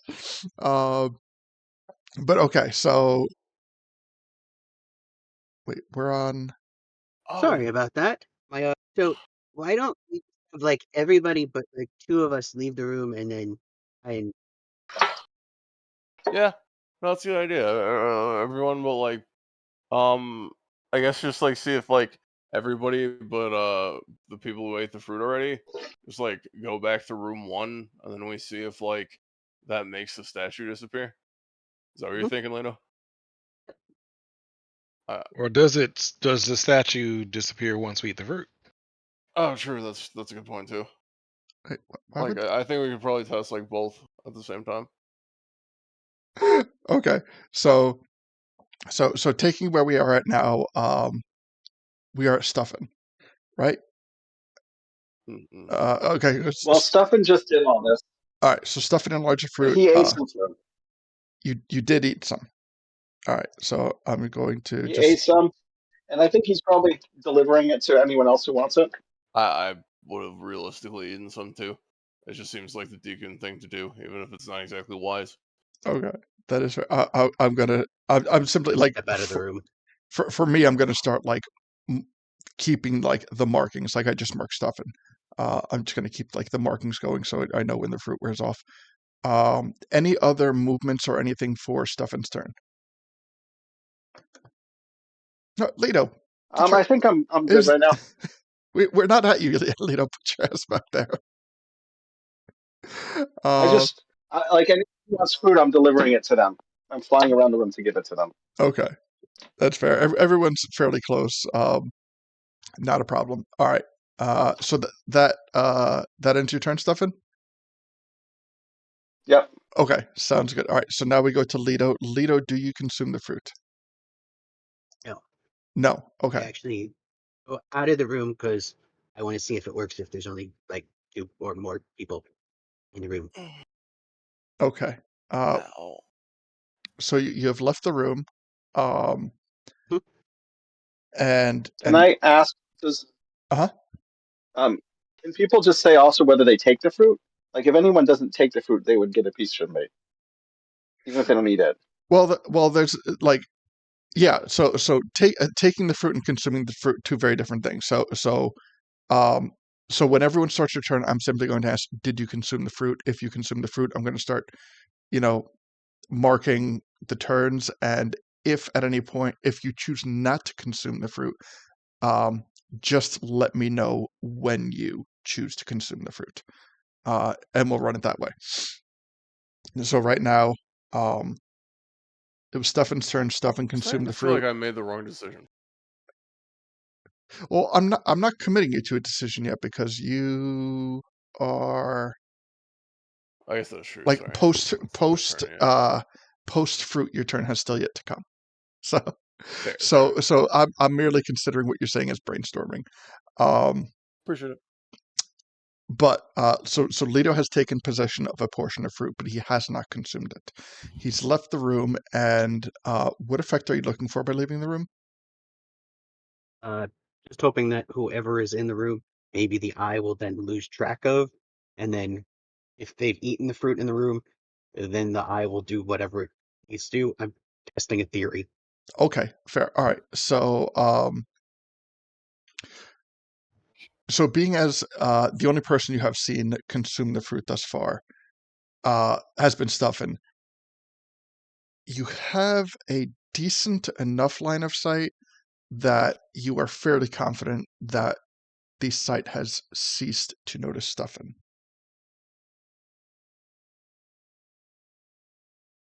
Nothing, you're invisible, I think. Can't see you.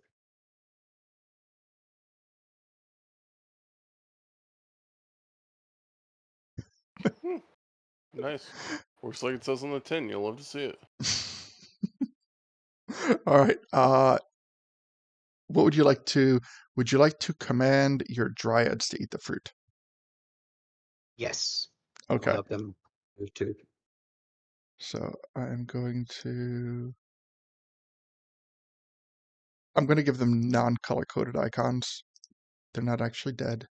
Uh, just to like make sure that their color icons, are still there. I also will have them move closer to the eye to see if they can see any effect, like move hands in front of it, just to verify how much of like if it feels movement, then the eye moves, or if it's whatnot. Just Okay. trying things, jumping up Uh, and down, whatnot like that. I will give a fair enough statement to say, um, it has a pre-existing um, field of view, and Okay. the eye is not reacting to plum, apple, nor stuffin, but technically none of them. Like it can look in the room and it can see things, but it can only react to things within its field of view, and none of the characters that have consumed the fruit are within its field of view at the moment.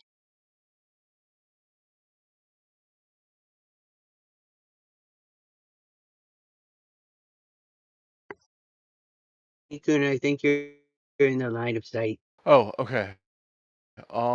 Sorry, I didn't. No, no. I just wanted to give you that heads up so that way I if you appreciate eat the it. food or not. Okay. So it's my turn. I somehow I didn't realize that. I apologize. Not your turn yet. Oh, Almost. okay. Sorry, I was wrong. Okay, so um, so Leto has They're taken his done. turn.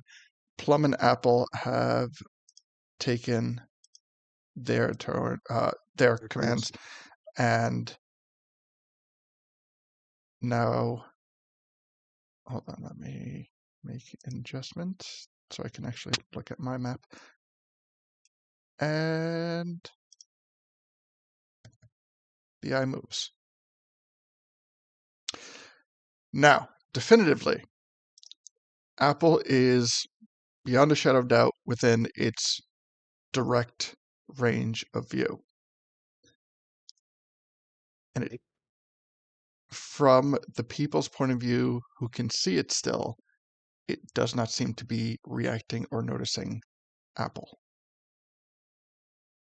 And now before we go to the top of the list, we have one more thing. As the shrubbery burns away and the statue stands before Gully, it starts to move and crack. And you realize that what is actually blocking the view is an Armos, or a living statue.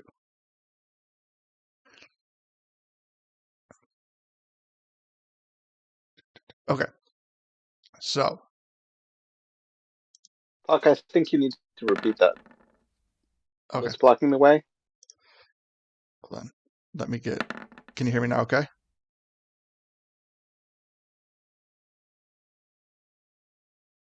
Can you hear me? Yes, Hold on. now I can. Okay. Hold. It's. I need to move it.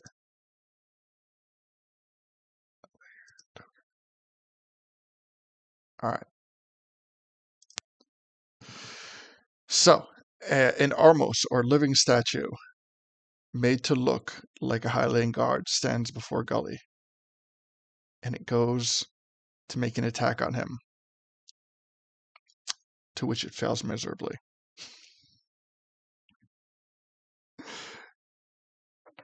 So, that will end the Armos's turn, and we now go to the top of the list.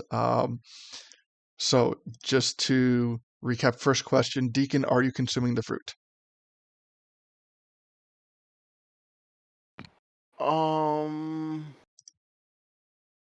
So my question then becomes: you Mhm. said this wears off if you cast a spell or attack, right? Yes. Well, Or if was you that my take damage imagination? or Okay, attack, so like you could cast non-attacking spells, but if you were to make an attack, okay, be it a physical or a magical attack, or if you were to take damage, the effect would end. okay. I don't want to shoot the eye guys. Well, I mean, I'm gonna shoot the Armos first, but still. Okay. That's what I So is wanted it to do, but I wanted to wait to see what happened first. fair? Well, yeah, I kind of really I need to shoot the Armos, but also I want to shoot the eye, so I'm not gonna eat it yet. Fuck it. Okay, I'll take whatever comes to me. that's fair. I'm gonna regret that, but still. You Okay, because yeah, I want to help Gully, but also, oh, is it not my turn again? I'm sorry. no, it is, but I'm sorry. I'm just kind of like I'm just talking while I'm thinking. Oh, Yeah, I'm sorry. What would you like to do? I want to like move south from like unobstructed, and then I'm gonna shoot at the Armos. Okay. Just throwing it out there. My attacks ignore half and three-quarters cover. Before you shoot the Armos, you have fallen into the Uh-huh. sight of the eye. So, triggering the eye's ability. So, what I need from you. Oh, okay. So it's like that kind Yeah. Um, Let me get it up right now. of. And we're going to see what this eye's about. I need you to make a. Let's see. Surface. Mm-hmm.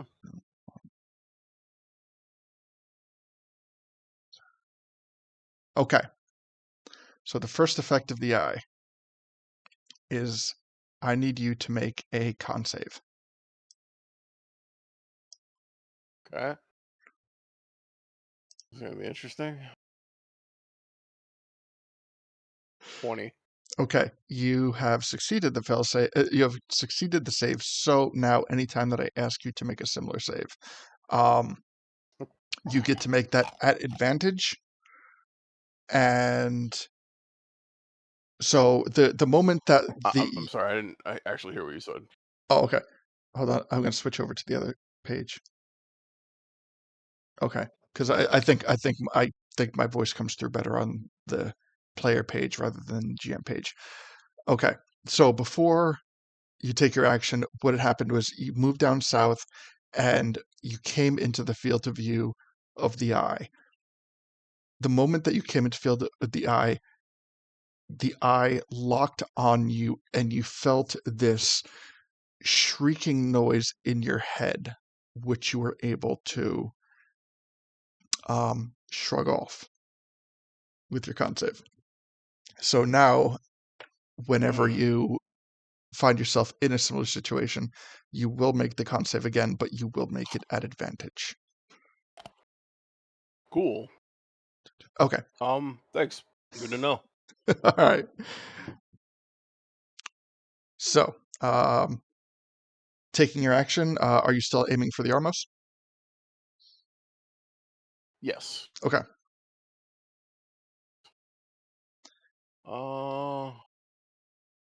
Give me 1 second. I gotta check something real quick. Mm-hmm.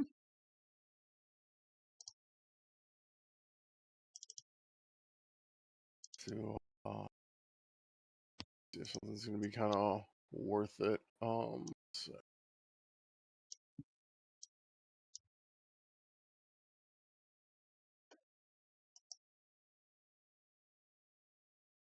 hmm.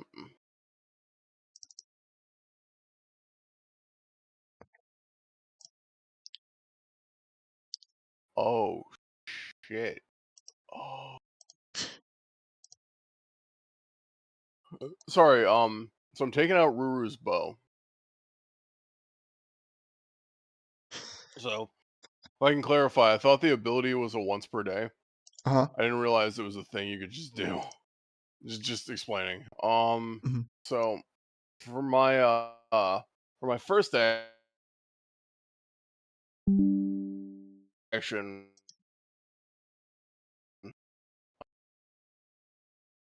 so I don't know how I'm gonna mark off identify Swift Quiver. Swift Quiver allows me to on my each of my turns until the spell ends, I can use a bonus action to make 2 attacks that uses ammunition from the quiver, and it's magically replaced when I take the shot. Um, it's like non-magical ammunition. Okay. So sorry. So yeah, I have that. However, it does not say I can do that when I cast a spell, so it only takes effect next turn. Which is kind of shitty, but whatever. So yeah, I'm gonna do that with Ruru's bow, and yeah, I'm gonna take some pot shots with the Armos. All right. Let's go for it. Got to well, part of my character. So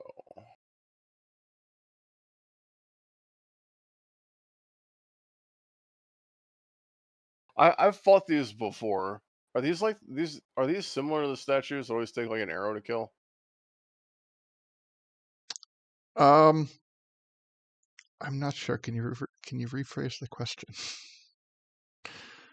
Like I remember there was like in some games, like maybe I just think of Minish Cap, where it's like there's like an eye on the statue and you gotta shoot the eye, and it doesn't work.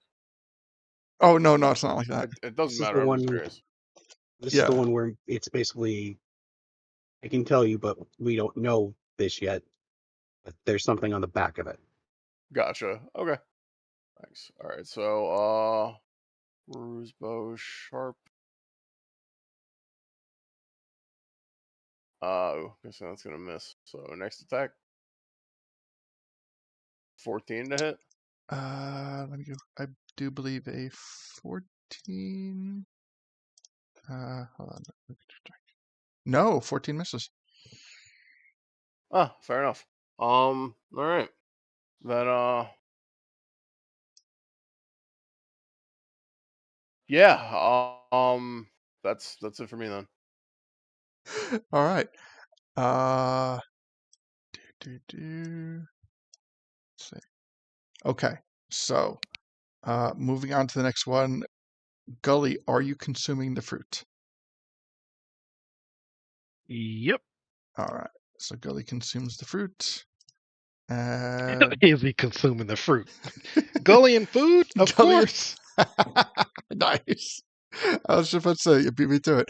All right, so you consume this nice juicy fruit, and Nice. the red juice pouring down the sides of your mouth, and then as you finish consuming the fruit, and what is in front of you comes into your full view. That laugh is not good. You see this statue standing in front of you, having already taken its swing and a miss. What would you like to do? I completely lost if you said anything Mhm. besides laughing. Oh, I don't even remember what I said. So, hold on. I don't know why my microphone works so much better on one page than another. Okay, so you consume the fruit, and the red juice kind of like flows down the sides of your mouth, and as you finish consuming it, and the statue comes into your field of view, it's standing there ready, having taken its swing at you and just missed horribly. It is now your turn for a rebuttal. What would you like to do?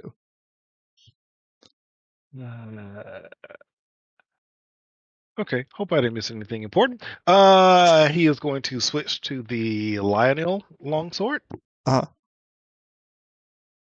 and swing on the statue since the statue tried to hit him. all right, give it a Buddy, you look like my friends, but oh well, it's time for you to go. 26 will definitely hit. 20 points of damage. You have Oof. taken 21 points of damage, and Yep, you 20 points of damage. yep, and it does feel as if it was shrugging off part of that damage, but you have taken a chunk out of its health, and just like part of the statue crumbles, but it is still standing. Just 20 points of damage because I haven't actually activated the Giant's Might. Sorry, Oh, okay, all right, because sounds good. that'll make me bigger. Gotcha. Yeah, sorry about that. All good. All right. So still standing, not looking too good. All right. What would you like to do? Okay, so he's gonna get a couple more swings. All right. 30 will also definitely.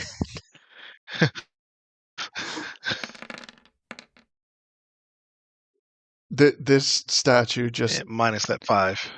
just crumbles beneath the weight of your Lino longsword.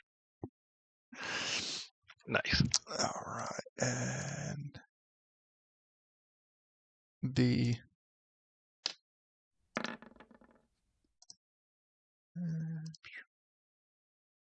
all right. The path to the next room is now clear. Okay. Darn, I still had another swing. Oh well. Okay. All right. So looking into the other room, what does he see? All right. Let me get my notes. Okay, so looking into the room, nothing of interest kind of peeks out at you.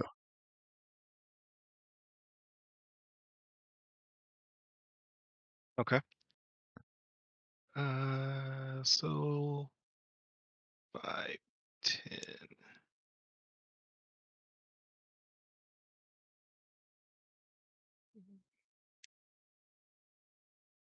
Oh, shoot.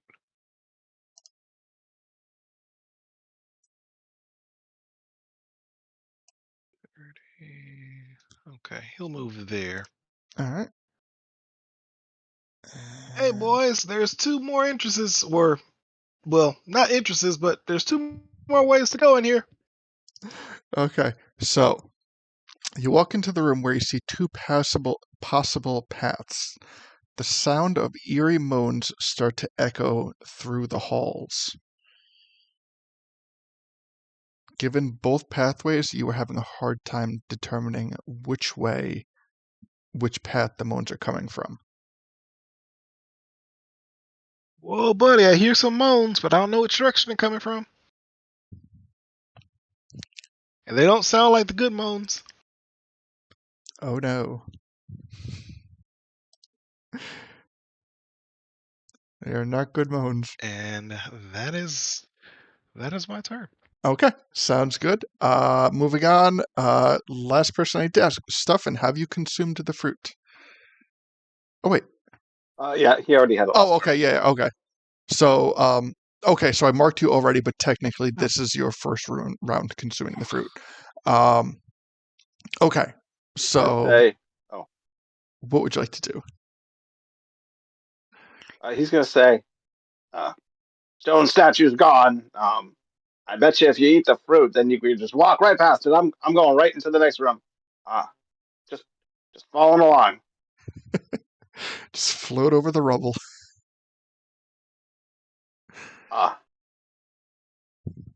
There's lots of moaning here. Lots of moaning. He's gonna call back, like an undead orgy is kind of what it sounds like. What's Not an orgy? I don't doesn't know. that? I mean, I don't know, Deku. It's like, I don't know. Huh. golly, I mean, Undead. doesn't that That sound sounds good. right? Ah, it means undead. Okay. I mean, golly, would you Undead say this is orgy? I undead don't know if orgy? it's. I don't know if I would classify it as undead orgy, but Well, would you classify it as? you know what? We're going with that. Actually, yes, you're right. Undead orgy. That's what I'm hearing. Nice. I mean, it could be a bunch of dwarves cosplaying as undead having an orgy. Quite possibly. I don't want to see that visual, but yeah. Oh Is that no, what trust dwarves me. get instead of And furries? they're done that. Don't want to see that either. Again. Um, is there Oh anything yes, in the this room? necrofurries. Just, Give there's me nothing in this room other than the 2 exits, right? give me a perception check.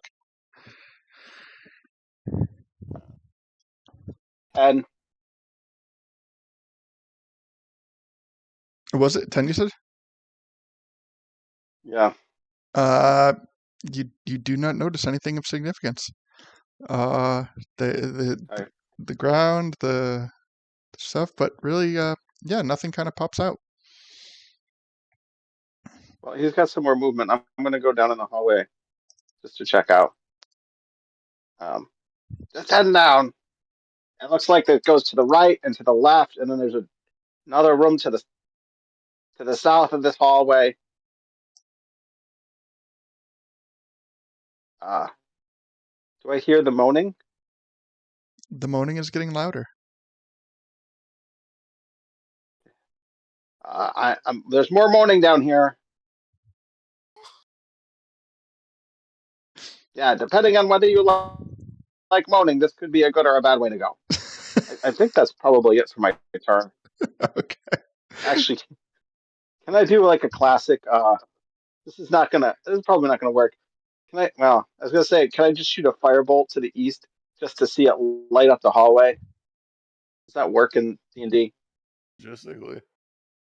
I mean, It can ignite things, so if you could shoot a torch or something, if you would like to shoot that it would even in work. just a random direction, I'm gonna have you make that attack roll at disadvantage. But Yeah, I'm you, just shooting it. I'm not trying to hit anything. I'm just trying to shoot to the east to see if there's oh, anything down there. Like a flare, basically. I know, but Yeah, like a flare. I still need you to make that a Okay. disadvantage. Okay. Well, a disadvantage is going to be a 15 total. Okay. You shoot a fireball down there real quick, and you notice that just in like it, you hear the sound of it. Fire bolt, by the way, not a fireball. Right. Yeah, a firebolt. So as you shoot the firebolt down the way, um, you can hear the sound of the the vines kind of like absorbing the attack as it makes its way into where it would be hitting a wall. But give me a perception check. We're going to be good. 15. 15. You notice that like as the firebolt made its way, that something like caught a shadow. Okay. So there There's is something definitive. down there. Just Yeah, FYI. there definitively is something down there. Yep. Okay. That's my turn. All right. So with that, we are going to move to Lido. Yay. So I am gonna move right there in front of the little tree, and It was I've good. never Thank I've you. never used this before. uh This is gonna be interesting. I will take out I just want the, to drink.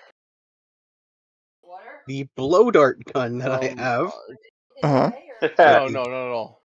I'm and grabbing some of blow that sour through mix. the dart Don't worry, launcher I'm not making and anything try alcoholic. and I just hit want the like a lemon eye. juice drink. Okay. All right. Make your attack roll against the eye. Blowgun, not a blowgun launcher. That was a 15 hit. A 15 does hit. Watch how much damage. It does exactly 1 point of damage, and that's the only blow dart I have. That's funny. Well, you hit it. So Yep. it's still there, Okay, and but it's got a dart in it now. but it has a dart in it. You essentially poked its eye. You shot its Yeah, eye out. But yeah. yeah, it Is the looks eye at still as open? it kind of like blinks as it in like pain and kind of shakes a bit. Um, Hmm. Judging from that, even though it was only 1 point of damage, you can tell that that 1 point of damage was a significant percentage of damage on this eye. But it kind of like still kind of like shakes it off, and eventually, it shakes the dart out, and it falls into the abyss of the vines. So that is my whole turn. Besides telling Apple and Plum, would you mind picking up Gekun and also hitting the eye? Just because they have clubs that they have. All right. So, Have them go club the eye. all right, let's take it one step at a time. Hmm? Okay, so I guess Apple being the closest, we will address Apple So first.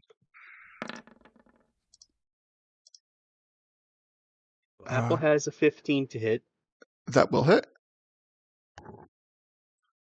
and you said that hit. It does 8 plus 4. That's actually not bad.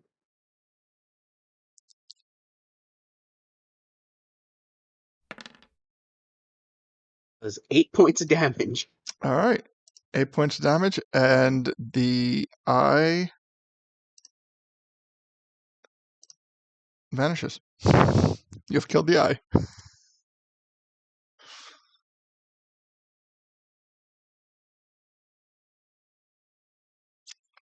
All right.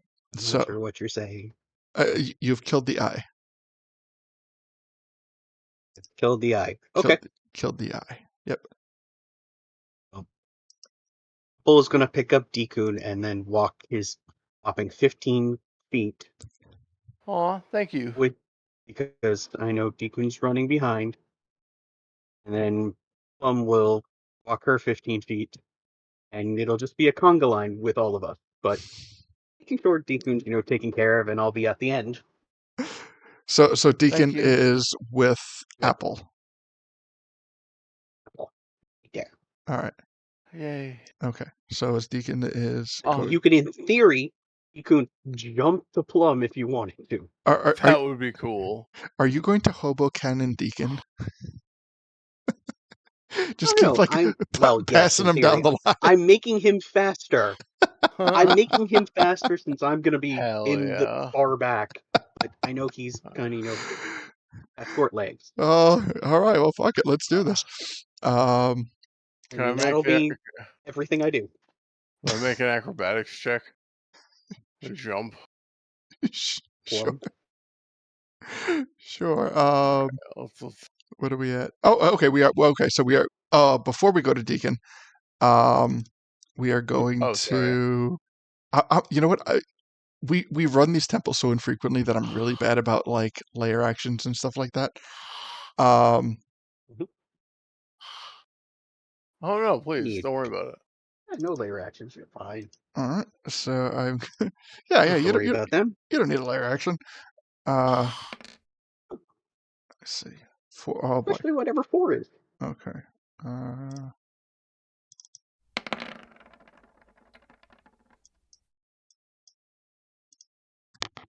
Okay. I gotta zoom out a little bit for this. As the wait, what? Let me look at the numbers. Yeah. So. Hey, can I call out something? Yeah. With my Lito, can you take that other fruit if you didn't? I can, I'll grab it next turn. I was actually going to see if I could crow a second one. Oh, on okay, my that's next fine. turn and then move. We'll figure Okay, out. that's fine. I was just, I wasn't sure if you were leaving or not. So perfect. Yeah, if you tell thank me, you. I'll make sure to grab something. Hell Great. yeah! Thank you. That's not good. 6 and 11.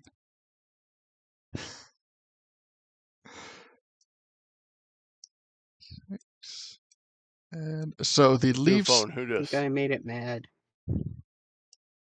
the vines start to rustle, and you start to witness, because you're in 2 of the rooms that it happened, and these, I believe you've seen the forest moblins before, in the Lost Woods, but these forest moblins are something different. They look similar, but upon closer inspection, they are specific corrupted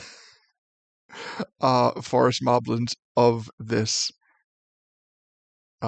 temple. So let me see if I can show the difference. If I hit that, okay.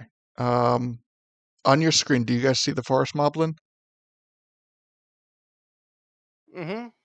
Okay. Yes. So that is a normal forest moblin. And this is... Oh.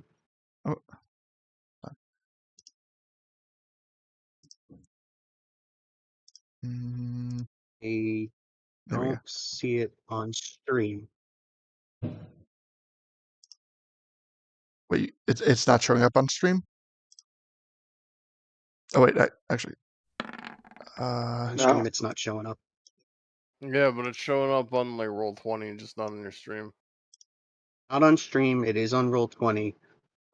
Now it's showing up on stream. Okay, yeah.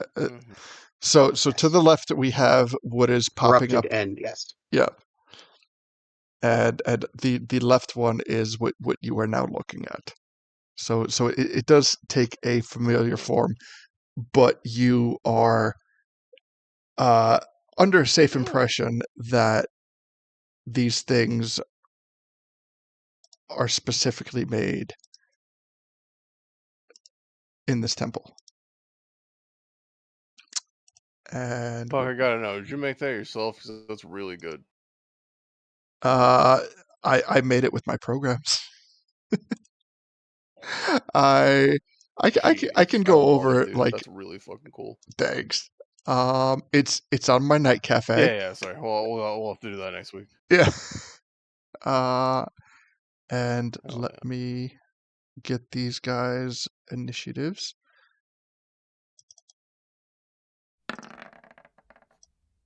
Mm, 5 and bam. Okay. All right. So you witness two of these moblins kind of just start to come up from the vines beneath your feet, and yeah, they're not looking happy at all. So, top of the line, Deacon, who is still in that room, being carried by Apple. Mm-hmm. All right. So, what would you like to do?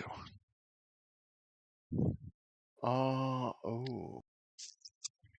So,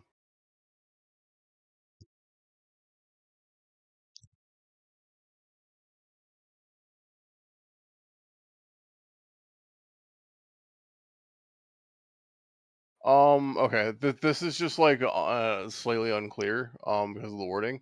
Okay. So it says if wielded by a Kokiri or DQ while standing on grass or other vegetation, the player may use their attack action to roll with advantage. Does that mean the entire attack action, i.e., both of my attacks? If I sacrifice my bonus action, Yes, because you are which standing on sacrifice vegetation. 2 attacks. Yep. So Okay, cool. So so my your attack actions entire will be attack at, action. yeah, Oh, cool. Okay. Well, so with that, because the other part of it is I have to give up my bonus action to use that. So right. I think that's fair. But I like that. Thank you. Welcome. All right.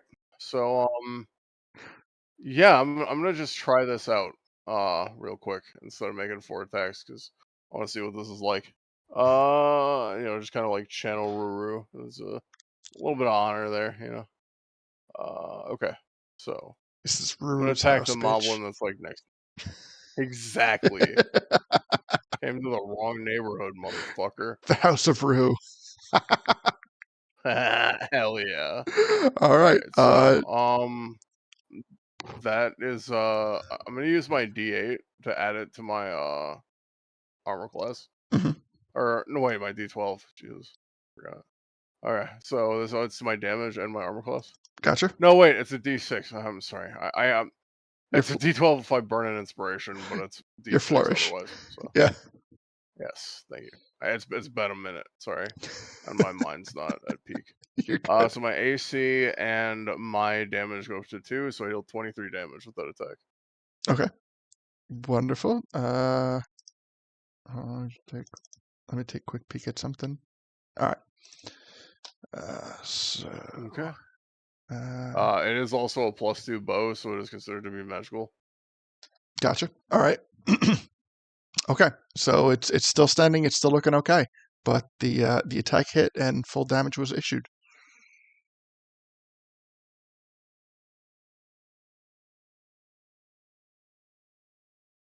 Anything else? Hell yeah, that's good feeling.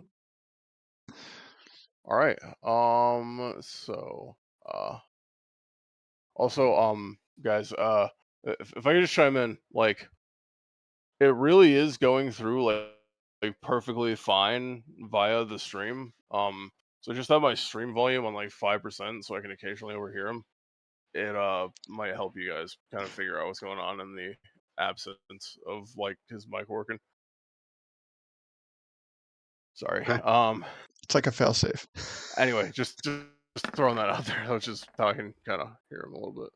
Okay. So yeah, exactly. It's like a failsafe.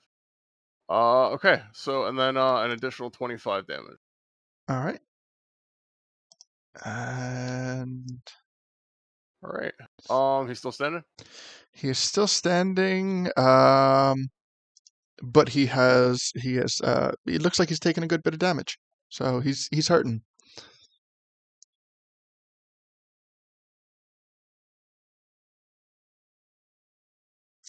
Okay, good bit of damage. Sounds good. All right. All right. Yeah. Honestly, that'll end my turn because yeah, that'll end my turn.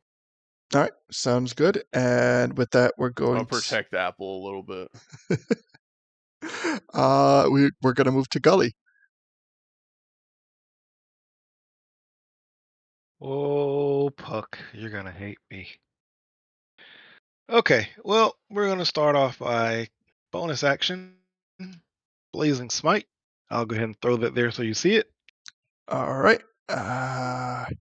Okay, so Blazing Smite. The next time you hit a creature with a melee weapon attack during the spell's duration, your weapon roars with a divine flame, and the attack deals an extra 2d6 fire damage and 2d6 radiant damage to the target. Furthermore, if the target is a creature or is a flammable object, it ignites. Until the creature takes an action to douse the fire, the target takes 1d6 fire damage and 1d6 radiant damage at the start of each of its turns. So before you commit to an action, I am going to point out, roll me damage for your flaming aura.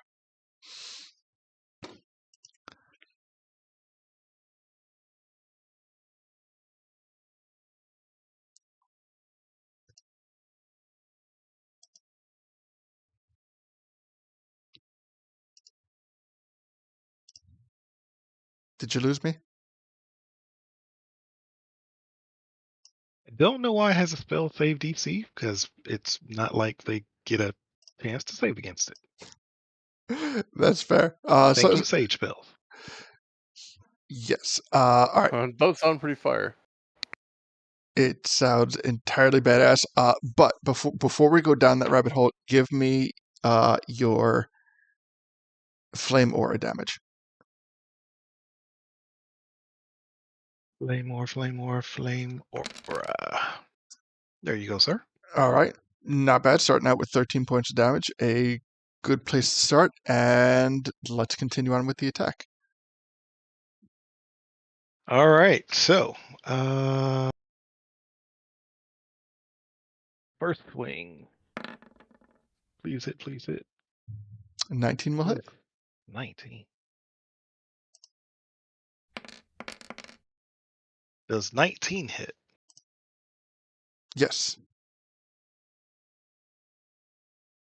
And I have lost Puck. 19 does hit.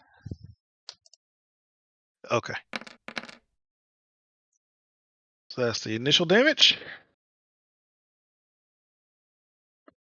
And then we're going to come with the... I'll just do 4d6 all at one time. Or do you want me to separate it? You know what? He's still got to get... you could do it all at once. All right.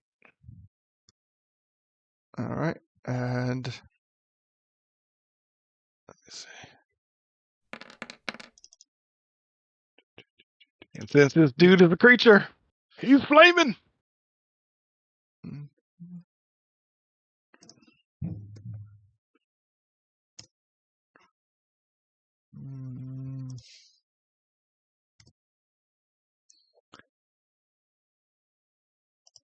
Ooh, we got 2 more swings of this. All right, so it has taken a good bit of damage. It has taken a turn for the worse.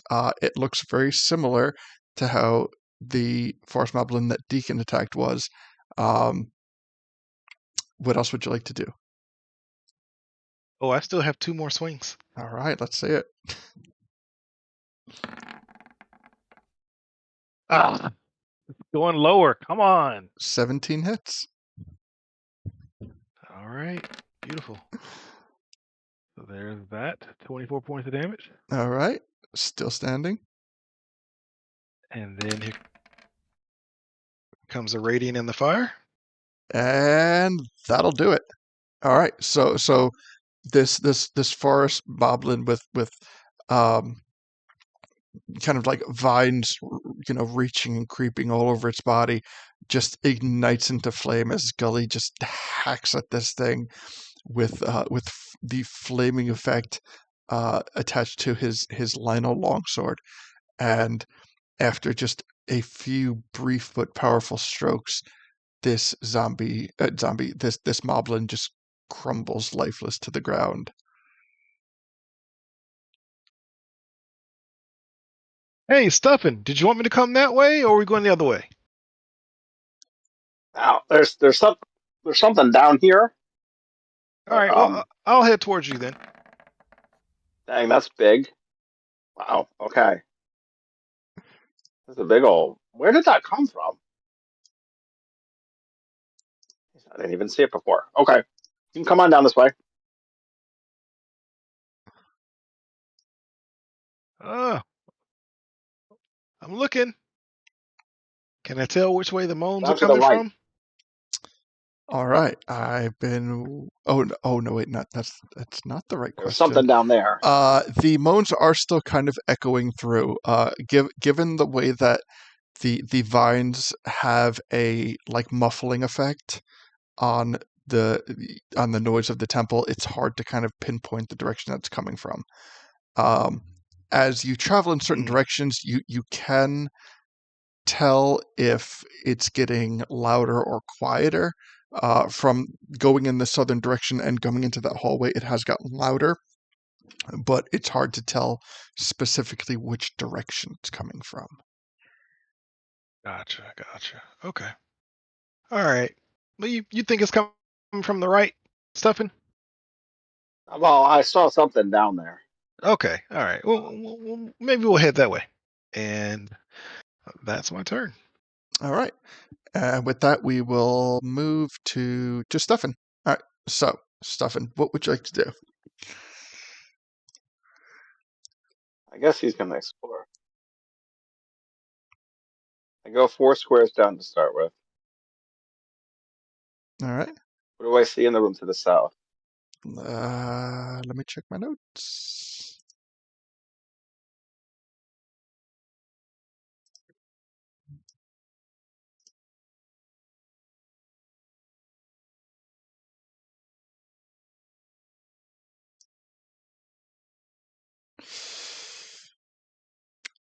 From the hallway, you really don't see much. What can you see? Like on your screen? Can I see? Yeah. I can see. I guess if I step in, I could go there instead. Oh, I can see there's a hallway going up to the right, and a room that's probably about. I mean, I can see to the far side of the room. Okay. It's a On little dim at the very edges, but I can see So at the far side of the room, you see 7 some. or so feet up. What's that? It's about a 35 by 35-foot room or something. Okay. As you come into like the doorway, the threshold of the room, you can see an opening to the east, and you notice some rustling in the vines on the far end of the wall. On the far wall at Okay. the room at the, you know what I'm saying. A fucking brain farting over here. Yeah, I know. The wall at the far end of the room. There we go.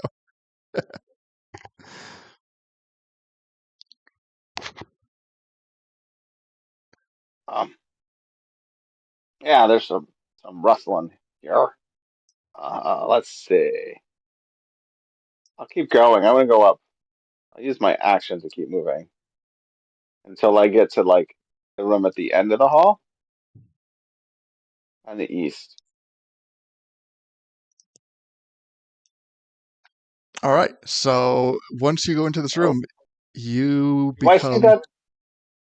I would say that you see this. Let me just kind of like momentarily take control, and you can subtract your. Um, hmm, if you move back like 10 feet to the west, like at that point, you would see it. Okay, well, that's all within one move action. Yeah. So at that point, you Um, realize like That was the shadow that I saw from the firebolt. Okay. You're like, oh shit, there's another one of them. Can this get down the hallway? Does it have I mean, reach? I don't know if it has reach or not. it's a thing. I mean, if you I'm gonna move away from it. If it's got 10-foot reach, it might get an opportunity attack on me. okay, so yeah, I was like, I mean, you can test it. You can see what it does. Let me get an initiative on that. Hey, golly, there's another one of them. We might want to just try to shoot it from range and take it out. It looks like it's filling most of the room right there. Okay. Well, you know what? You stay at range. I'm still gonna get up on it. Okay. I'm watching it from the corner there. It's weird. Like, I wish other people could see. I have no idea where anyone else is, but okay. I think that's probably my turn. All right. Head this way, Actually, guys. do you know what? Follow the sound of my voice. You know what I'm gonna do? Gully, let me give you a boost here. I want to use telekinesis to pull Gully 5 feet closer to us, Okay. closer to me. Can I do that? Yeah. Are you gonna resist Gully? Ooh, I don't know, man. No. That way, it might make it easier for you to reach him in one turn if you want. Yeah. Yeah, yank me on over. So I pull you 5 feet to the right. Boom.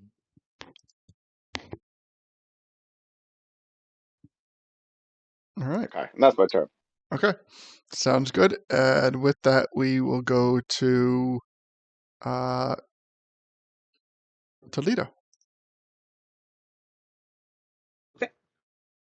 So I'll look at Dekun and be like, Dekun, I got a new spell that I've always wanted to try. So check this out. And I Devout. will Oh boy. use the sickle and spin it in my hand, and a ball of fire will appear at the end of it, and I will cast Chromatic Orb fire at the moblin in front of me. Cool. All right. Not with a 12 though, and a natural 1. So, you hurl a 4-inch diameter sphere of energy at a creature that you can see within range. You choose acid, cold, blah blah blah blah blah, and then make a ranged spell attack against the target. If the target hits, or if the attack hits, the creature takes 3d8 damage of the type that you've chosen. So, but I will say, although the attack misses, Mm-hmm. it was a sight to behold and caught this moblin off guard. So give me an intimidation check at advantage, and if your intimidation check succeeds his armor class, his next attack will be at disadvantage. Right. So that's 21. 21. All right, that succeeds, and his next attack will be at disadvantage as you chuck this hurling chromatic sickle at him, which he dodges, but he is thoroughly shaken by the attack. Then I'm gonna go, okay, that didn't work. Let's try this. And I turn into a moorbounder, All right. and I go and see if I can pick up both Apple and Dekun at once and put them on my back. Hell yeah. Fair, absolutely permissible. And I will literally jump over Plum, and that's as far as I can go with 35 feet. 35. Unless I can put Plum on my back too. Because in theory, Apple has Dekun on his shoulders. Wait, do you have something negating the difficult terrain? No, they have 70 feet of is movement. baseline. Oh, fucking A. Absolutely. Damn. Yeah, All that's right. why I'm like, yeah. All right. So So absolutely that happens. Let me move Deacon and Apple. We'll put them there just for purposes. And Plum get on too. Plum too. They're, Can I sit towards the back? I was thinking you were sitting on Apple's shoulders, like, No, literally I know, right. but that's true, but like, can Apple sit towards the back? Sure. I'm gonna level with you. I have a plan. I need you to trust me. It's fine, because I can tell them to get on in order, because I can speak in this form. Oh, yeah, so they follow all your verbal commands. So Yeah. perfect. Right. And the talking more about her literally tells them to hop on. Apple, you in the back. Plum, you in the front. Hell yeah. But they're And like I children, so done that. they're like, no, I want to sit in the front. It's my turn. That's cute. Yes, but they listen to what I say. Unlike children. You will listen to what I have to say. I am a boar bounder. I will eat your faces. I brought you in this world. I can and take you will out. Take you out of it. Literally. Sing. And literally Love do it. that. Pug and I on the exact same page. Love it. Fucking A. All right. Okay, so we are making our escape from the forest temple moblin. Coming into this room, you see you note that where there is not a corpse of a forest moblin present where Cully killed this moblin, but there is a pile of what looks to be like singed smoldering vines. Okay. Okay. Anything else for Lito's turn? That is it. All That's right. everything he could do. All right. So let me just And make my Horn Plum markings. won't have anything, so. Bam. Or no, And they'll hold attacks if for some reason something comes into the range of them, which is 5 feet. Hit them with okay. their club. So not making an attack, but holding an attack. At least, yes. Okay. I am pointing out just because it happened that Gully committed to an attack, so therefore he lost the effect of the fruit. But it's Gully. He doesn't need to be invisible. All Wait, right. so attacking, you lose the effects of the fruit? Yep. Yeah. If you Son of a attack, biscuit. if you get attacked, or let me see. Where's the fruit? There was one other thing. If you take damage, you said. Yeah. Okay. If you attack, cast an offensive Attack, spell, get or take attack, damage. Yeah. take damage. Okay. Okay. Yeah. Okay. Right. Fine. I mean, we still have the one unaltered fruit, and we still have 2 more portions from the enlarged fruit. But yes, Nope, I'll just be the guinea pig. Focus on me. yeah. Did you eat Come the on, fruit? Temple. I'm the sage. You focus on me. Yeah. There's no one else here. So currently the fruit consumptions are Stuffin, Plum, and Apple are the only ones that have have the active effects of Okay. being invisible from the site. Red. So you're literally riding on top of nothing. Cool. Eyes. If Even that better. I'm eye, levitating. I love it. if that eye had a brain, it would be confused. All right, so now we're going to go to what are the forest temple moblins?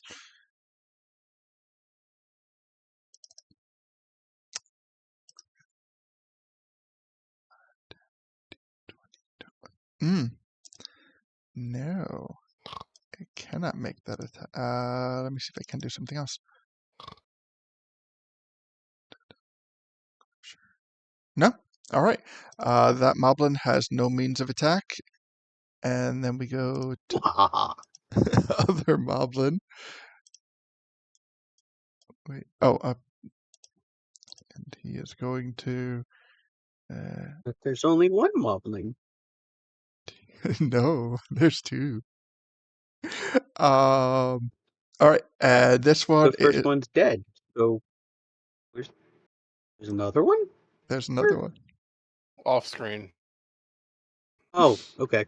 That's why I was like, Oh, okay. it's also, yeah, because This they might walked hurt. away from it.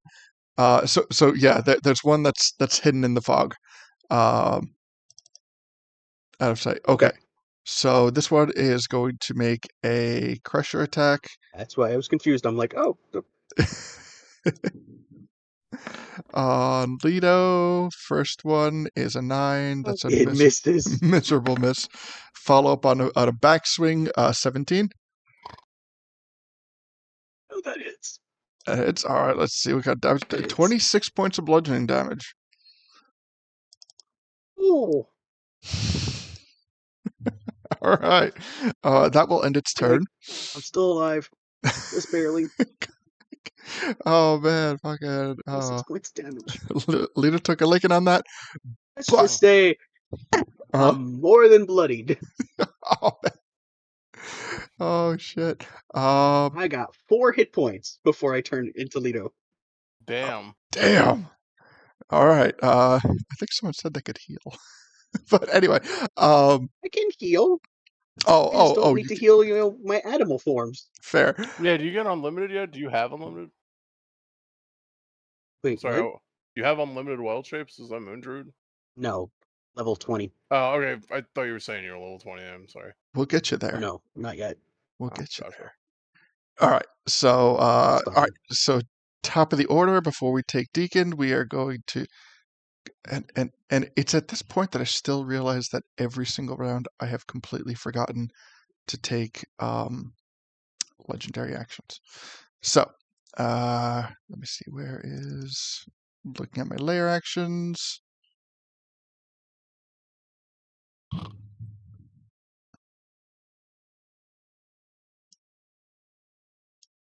You just did a legendary action. Layer action. No, I've done layer It actions. came about. No, that was a layer action. Both the eye and the summoning of the moblins were layer actions. Okay, so I'm gonna. Who has the? I'm gonna do it anyway, but I just want to know who I'm targeting. Oh, you are so fucking lucky. Where's Plum?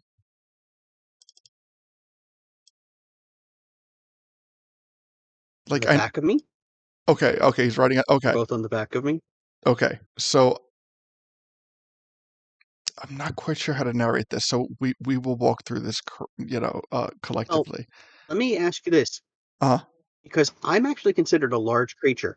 Would they have been within striking range of him when he came closer? The Moblin, Yeah. to answer bluntly, been able to get yes. through that door? He could have reached every single person, but judging from Opposite, he's asking whether or not the dryads could have hit him. Well,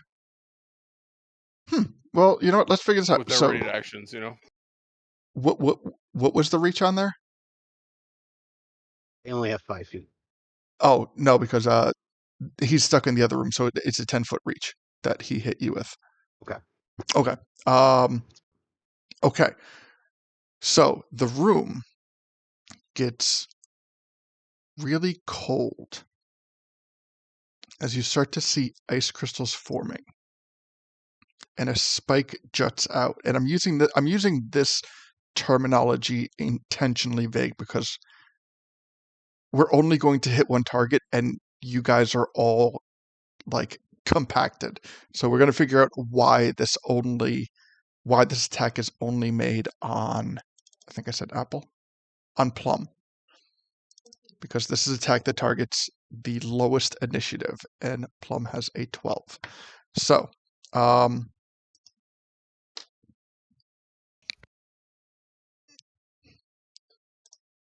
what's Plum's AC? Dryad's AC. Okay, there it is. Oh no, I'm sorry, 11. 11. Okay, this attack is a guaranteed hit because the modifier is higher than 11. Yeah. All right. So, you know what? Let's say that spells. You guys are able to dodge out of the way. Everyone, like Leto as a moorbounder, everyone on top of Leto is able to dodge out of the way except for Plum. And this attack, let's see the roll. 3d6. So the ice spike hits Plum for 10 points of cold damage. Still alive. All right. He does oh wait, no, Plum, not Apple. Taking damage, he does unfortunately lose the effect of the fruit, but he's still alive. Okay, taking 10 points of cold damage. This ice spike comes and just like pierces him, and everyone else is able to dodge out of the way. Okay, that is the layer action for the turn, and now we go on to Deacon. Okay. So I'm gonna level with you, Lito. I can't do that thing I was gonna do. Okay. So I'm gonna take pot shots on this guy. Perfect. So I have 2 questions. Number 1 is I can like see him, right? He's fucking huge, so Oh yeah, I would get like big okay. fucking So I ignore 1/2 and 3/4 cover, so I get a regular attack on him, yeah. right? I mean, technically you're Okay. occupying the same space as Leto, so like he is not under any cover Perfect. from you. Okay, perfect. So I'm gonna use my bonus action attack rolls. Mhm. So I'm gonna do sharp. Does a 15 hit? A 15 does not hit. Fuck. Okay. And you said he's looking pretty down, right? Yeah, he's taken a good bit. He is Okay. a good round of damage would take him out. Okay. All right, we're gonna use a non-sharp attack then. Fuck it. I'm gonna kill myself. Whoops. All right. Damn. Let's see.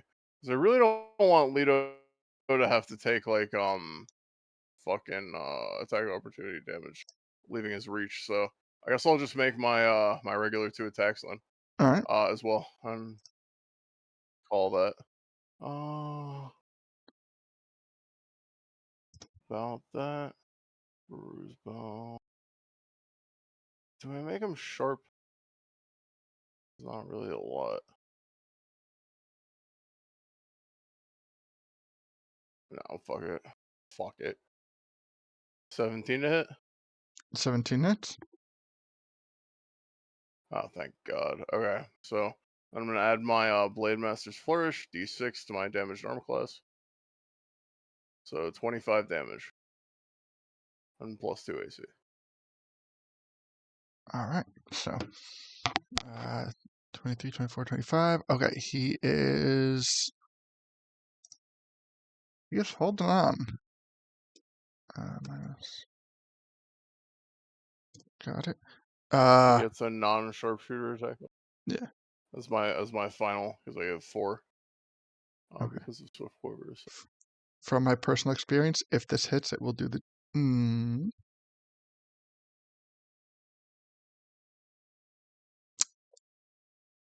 points of damage.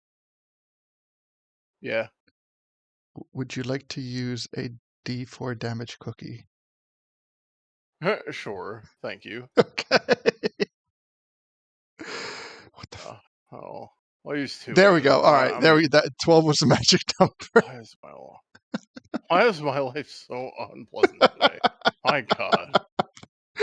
I'm like, really? Like Deacon just did 10 points of damage? All right. So you that does it. That knocks it down, and you watch Deku it. is also sick today. Yes. Oh man, you're feeling so bad that your dice are sick. For real. Okay, so you watch this thing kind of crumble into a smoldering pile of ashen vines as well. What would you like to do next? Yeah. So what do I hear? So I'm thinking like, you know, I kind of want to like, I don't know. I don't know what's through here. Like you said, there were like two passages, right? Yeah, so there's two passages out of this room. Like, You can hear the moaning of, and I almost said what it was. You can hear a moaning, but you are currently unable um, to decipher like what it is. okay, It sounds familiar, so it is. okay, I will say that much that now that pretty much everyone has heard the moaning, and you can't tell where it's coming from, but you can tell there is a certain degree of alright, familiarity to it. okay. I would like to, Lito. I'm sorry if this sucks, but do you think you could check what this is? Mhm. Before we go, thanks, That's fine. because I just want to like check both angles before we move on, in case we either like miss something or in case there's something that's gonna be coming after us and then we get pincered. You're good. I gotcha. Thanks, appreciate it. Yeah. That'll be my entire turn. Also, just for mechanical perspective, I need to know one very important thing. Yes. Am I counted as being mounted on Lido or mounted on Apple? I mean, technically, I guess you're mounted on Apple. Cool. That's fun. I will remember this, hopefully. we will. In fact, I'm going to put it in the chat notes at the end of the session with you. There you go. All right, perfect. Okay, so just as a note, since we started this round of combat, we'll run through this round, and this seems like a good place to cut it. So from my perspective, I'm really hoping that we end off in like the perfect cliffhanger moment, which we are currently surrounded by a bunch of really cool things. So the odds are definitely in our favor for this. But with that being said, Gully, you are up. What would you like to do? All right. So, only one round has gone by since he activated Blazing Smite, so he is going to head on over and smite. Yes. 1, 2, 3, 4, 5. So yeah, you can get to him. Perfect. All right. So he will attempt his first swing on this mofo. Mm-hmm. Oh my god. 14 will. With a 14. 14 will miss. I'm sure that misses. Yes. Yeah, I figure that much. All right. Oh, you really? Wow. Don't we have a bar? Where's some inspiration? This is how you want to True. go I out on start the handing that episode. out. Wow, with a big dud. There we All go. right, nice Jeez. comeback. All right, All right. 31 definitely hits. All right. So, Loving it. all right. So we'll smack for 27. All right, we're making a strong Points of comeback. damage. 27 is All good. right, and then we'll go ahead and hit him with that fire and that radiant. Yes. Ah, weak sauce. Weak sauce. And throw your flame horror on top of it. All right, and he is also ignited. Yes. Sorry, this is a weird question. I this is just because it's slipped my mind. Do you still have that shield? I Like, do. the bonus action? So yeah, I Do can it. smack him with the bonus action. Hey, it's one more smite, bro. that thing's gonna that thing might come in pretty baller. Oh yeah, that's right. Let's smack him with the Dodongo. Bam! 17 will hit. 17 hits. Yes. Hey, you'll love to see it. I remember that. Okay, so 12 piercing, and then he gets another. Another smite roll. You do. All right. There we go. Oof. Another 14. unstoppable. Yeah, this thing is not doing well at all. It has taken All a right. massive amount I'm of gonna damage, mark- but we got 8 more rounds of Excellent. so that's my bonus.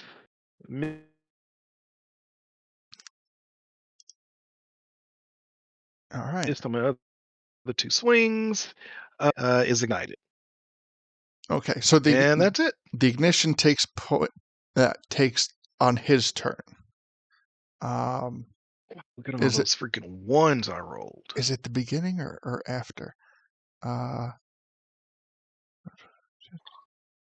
Until the creature takes an action to douse at the target takes 1d6 fire damage and 1d6 radiant at the start The of start its of turn. its Okay. round. Start Okay. of its turn. Gotcha. All right. So perfect, awesome round, great comeback. Stuff, and you can see this thing is holding on by a thread. What would you like to do? How much of a thread is it? Bing!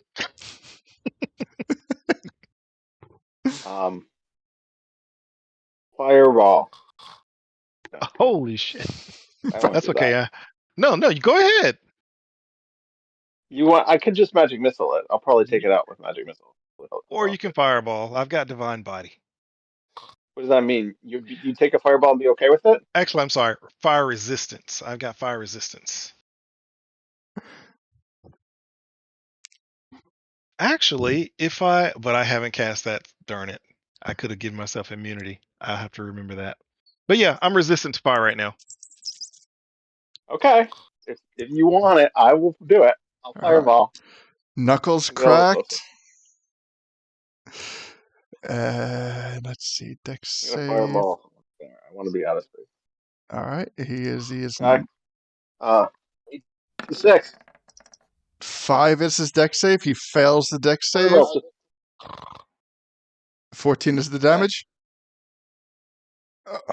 No, I haven't rolled. I'm gonna roll by hand. I'm And sorry. I have advantage. So, boo. That's a fail, but that's all right. I still take half damage. Let's see. Not great rolling, but let's see. It's 86, right? I think so. That is correct. Yeah. 86. Yes. Take him out. 4 Unless you damage. upcast it. Take him up. Let's do it. That'd be 24 points of damage. It had 16 health points left. All right. Nice. So, the third forest moblin. You said that was 24 total? Yes. All right, so I'll take 12. Did you pass your dex save? I'm sorry, I take 24. No, but I have No. resistance to it. I have Did resistance you to pass your dex save? Was my question though. it. Well, I'm pretty sure I didn't. Okay. It was a 13. Yeah. Okay. Yeah. So 12. All right. And so now I can see that you guys see that there is a small room to the north as well as the room to the south and a hallway to the west. All right. Did these moblins seem to like not see me because I'd had the fruit? No, the fruit did not have an effect on the moblins. So Okay. when you came Also, into the room, that would you probably cut. be up after the fireball too. What was that? Oh yeah, that, Shortly about the fireball probably ends it. yeah. So what happened is like when you initially came across the moblin, I regarded that as like the triggering was a surprise. So when you fled, that is why it did not trigger an attack of opportunity. But once it was established, like had like for example, if Gully tried to leave its field of attack, then it would have made an attack of opportunity. But yeah, that's why I had it that way. But okay, yeah, that moblin is dead. I assume you have a little bit of movement, maybe some other things that you can do on your turn. Yeah, let's 5, 10. I Uh, guess I'm just gonna go into the room to the north. All right. Check it out. Sounds good. Can I call out? We probably shouldn't split up too much. Yeah, you're right. But there's nothing up here, and it connects to the other room. Actually, I mean, that's fine. I'm just saying, yeah. You can't even hear me because you're too far away. I guess that's true. I guess I can't really do anything about that. Still want to yell at though, to be honest with you, like, cause I've been like, I still want to check the north room and stuff. So. Hey, Stuffin, let's not get too far ahead of the slowpokes back there. so Preach. Stefan Thanks, is Scully. in the I think north Your room. voice is naturally louder than my tiny baby voice. So, Stefan, as you walk into the room, Oh, okay. a face appears through the vines on the wall. At this point, you would recognize this face through Deacon's explanation as being the face of Rikko. And he urges you, please turn back. Nobody needs to get hurt. Kiwako is relentless and will not stop until it is freed. Please, turn back now. Enrico's face resides back into the walls of the temple.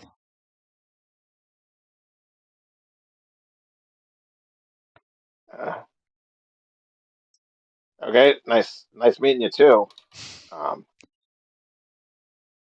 Eh.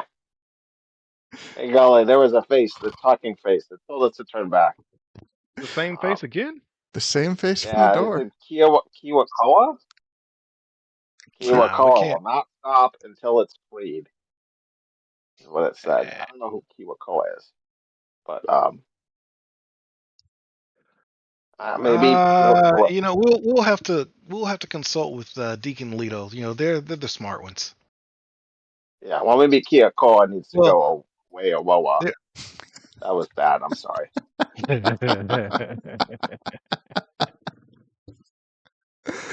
All right.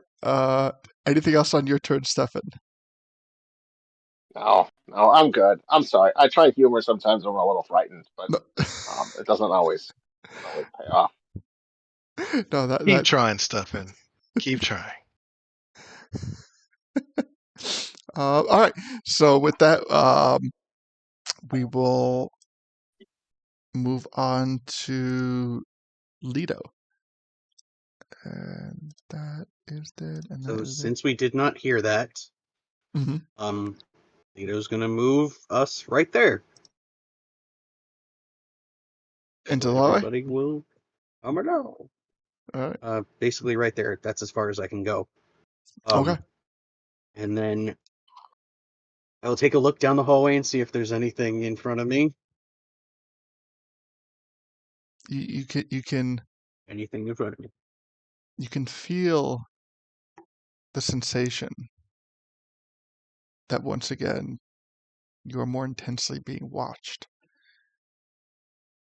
And then you hear rustling to your left. Enrico's face comes out of the wall again. He says, I just told your friend it is too dangerous in here. You all need to go.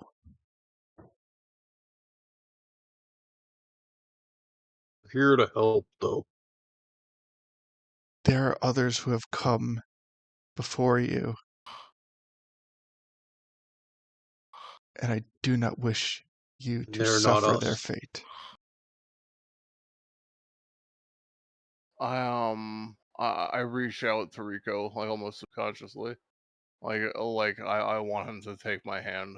And then, yeah. If he doesn't respond, I'm going to reach into the bush. He does not have a Is that hand to okay? respond with. Or is it... Well, I know, but I'm just saying, like, if I'm going to reach into the... Like, can I just do that as a free action? Just because, Rikko. Absolutely. In fact, while you're free actioning that, give me a con save, because the moment that you reach into the vines, you feel the sensation of like Okay, hundreds, that's if fair. not I thousands, should have, of like little skittering bugs just crawling in your hands the moment that you put them into the vines. Oh, Jesus. Well, we found out this place is an insect type. 21. Okay, man. 21. Okay, you succeed the con save, but you're still pretty grossed out. Can I yell and scream and go, don't Yeah, touch the walls, it's filled with roast bugs, as I clean myself off. I just absolutely. screaming for like the rest of the 6 seconds. Get him off! Get him off! Like I'm just like running back and forth on top. Exactly. Get him off me! Get him off me! Weasel. Weasels on your face. Nice. Sorry. Anyway. Yeah. So even like as you're carrying on, like you can like feel them crawling on you. You're like, there's bugs on me. There's bugs on me. And like Lito's, he's like, there's no bugs on you. Like, it's okay. Like I imagine like he's trying to like talk you down from this. And We're good. so since you We're good. succeeded There's the nothing on you. concept, yeah. I think Leo's the only one who could. So you snap out of it relatively quickly, but you do get the impression that maybe you don't want to do that again. Yeah. But by the time you come down, you notice Yeah. that Rikko's face is no longer within the vines. But Okay. At least I have that warning to the rest of the party across any distance, I'm sure. yeah. But something did stick with you. Whereas these temples were sealed. Mm-hmm. And Rikko just told you that Just you are have come. not the first adventurers to go into this temple. Shit. Oh. Man. I feel bad for the ego who got here first. It is. Sorry about your luck. Oh, you. Not to mention Rikko is probably one of them too. My God. Well, I'm He's not going to a spoil progenitor for all anything. this. No, I mean that's fair. Sorry, I'm just saying, like thinking out loud, just narrating Deacon's thoughts. Sorry. So I said I'm not going to spoil anything for next week because next session, next campaign session, because we are very close to, we are potentially very close to finding answers to Rikko's cryptic words. That is not something that is or could linger relatively for a long period of time.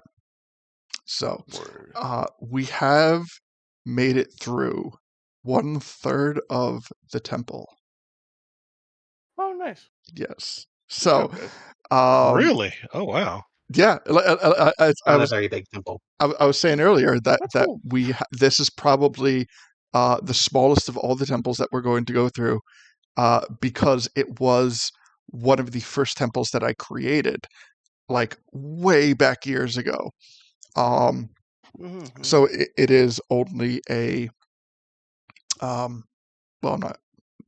I've already said how many rooms, but if that is neglected to, if that is information not privy, then I'll try to keep it that way.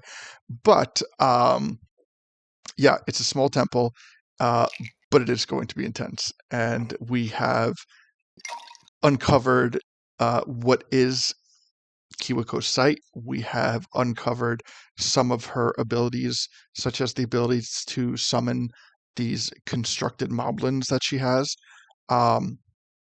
And we have gotten lore into we have learned some of the fate of the NPC of Rikko. We have learned that there was a previous party in this temple. We don't know who. We don't know at what point they were in the temple, but we do know that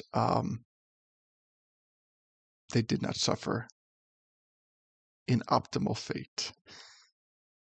And with that, I will also say that they are still in the temple. So the answer's there if you find them, because so we've run, this being the third temple, it is a third type of temple, where the first one was an open map, the second one was very linear, and this one is very non-linear.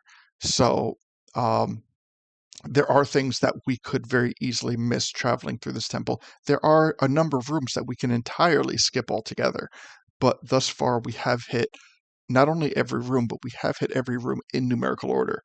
So that's a plus.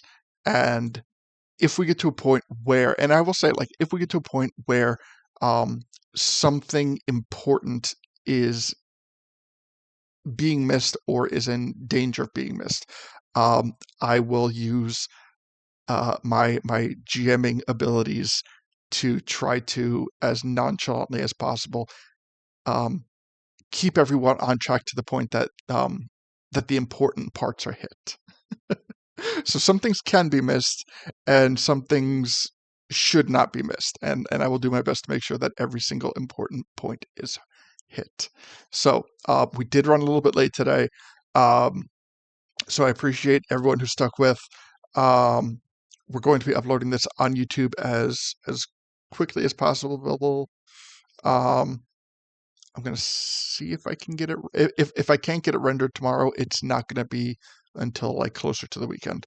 So I'll do my best to at least get it rendered tomorrow. So because the uploading goes a lot quicker than the rendering takes about 5 or 6 hours. So that being said, I want to thank everyone for joining us tonight. We are in the Forest Temple. We are going to just you know what? I don't even want to say. But I want to thank the party. I want Deacon, Lido, Stefan, Gully. You guys did a phenomenal job powering through and just steamrolling everything that I have thrown at you thus far. So thank you for that, and I can't wait to show you and everyone everything else that we have in stock. So Hell yeah, looking forward to it, man. thank Nice. you. So for everyone watching, I hope you have a great 2 weeks. If you don't join us on our chat session, if you do join us on our chat session, who knows? Maybe you know you'll get a little something special on what's going on in the temple, because I do have a tendency to, one, maybe consume a little bit during the chat sessions, and two, I do get a little bit loose in the tongue sometimes. So I don't know. We'll see. But until then, thank you again, everybody. It's been a blast, and I can't wait till next time. So until then, be happy, healthy, safe, and warm. Apparently, it's supposed to snow tomorrow down here. I am not Oh happy. wow. Yeah, I had to, like, you know what? I'm gonna check it again just to make sure, because I don't freaking believe it. Yeah, they're calling for a 35% chance of snow on both tomorrow and Thursday, and so Well, yeah. I mean, I don't know what counts as snow down here. I know it's not what counts as snow up in New York, but if it does snow either and or Tuesday or Thursday, it will be my first time experiencing snow in North Carolina. So wow. yeah. So thank you again, everybody, and until then, as I said, be happy, healthy, safe, and warm. So until then, bye. Bye. Bye. Bye. Bye. Bye.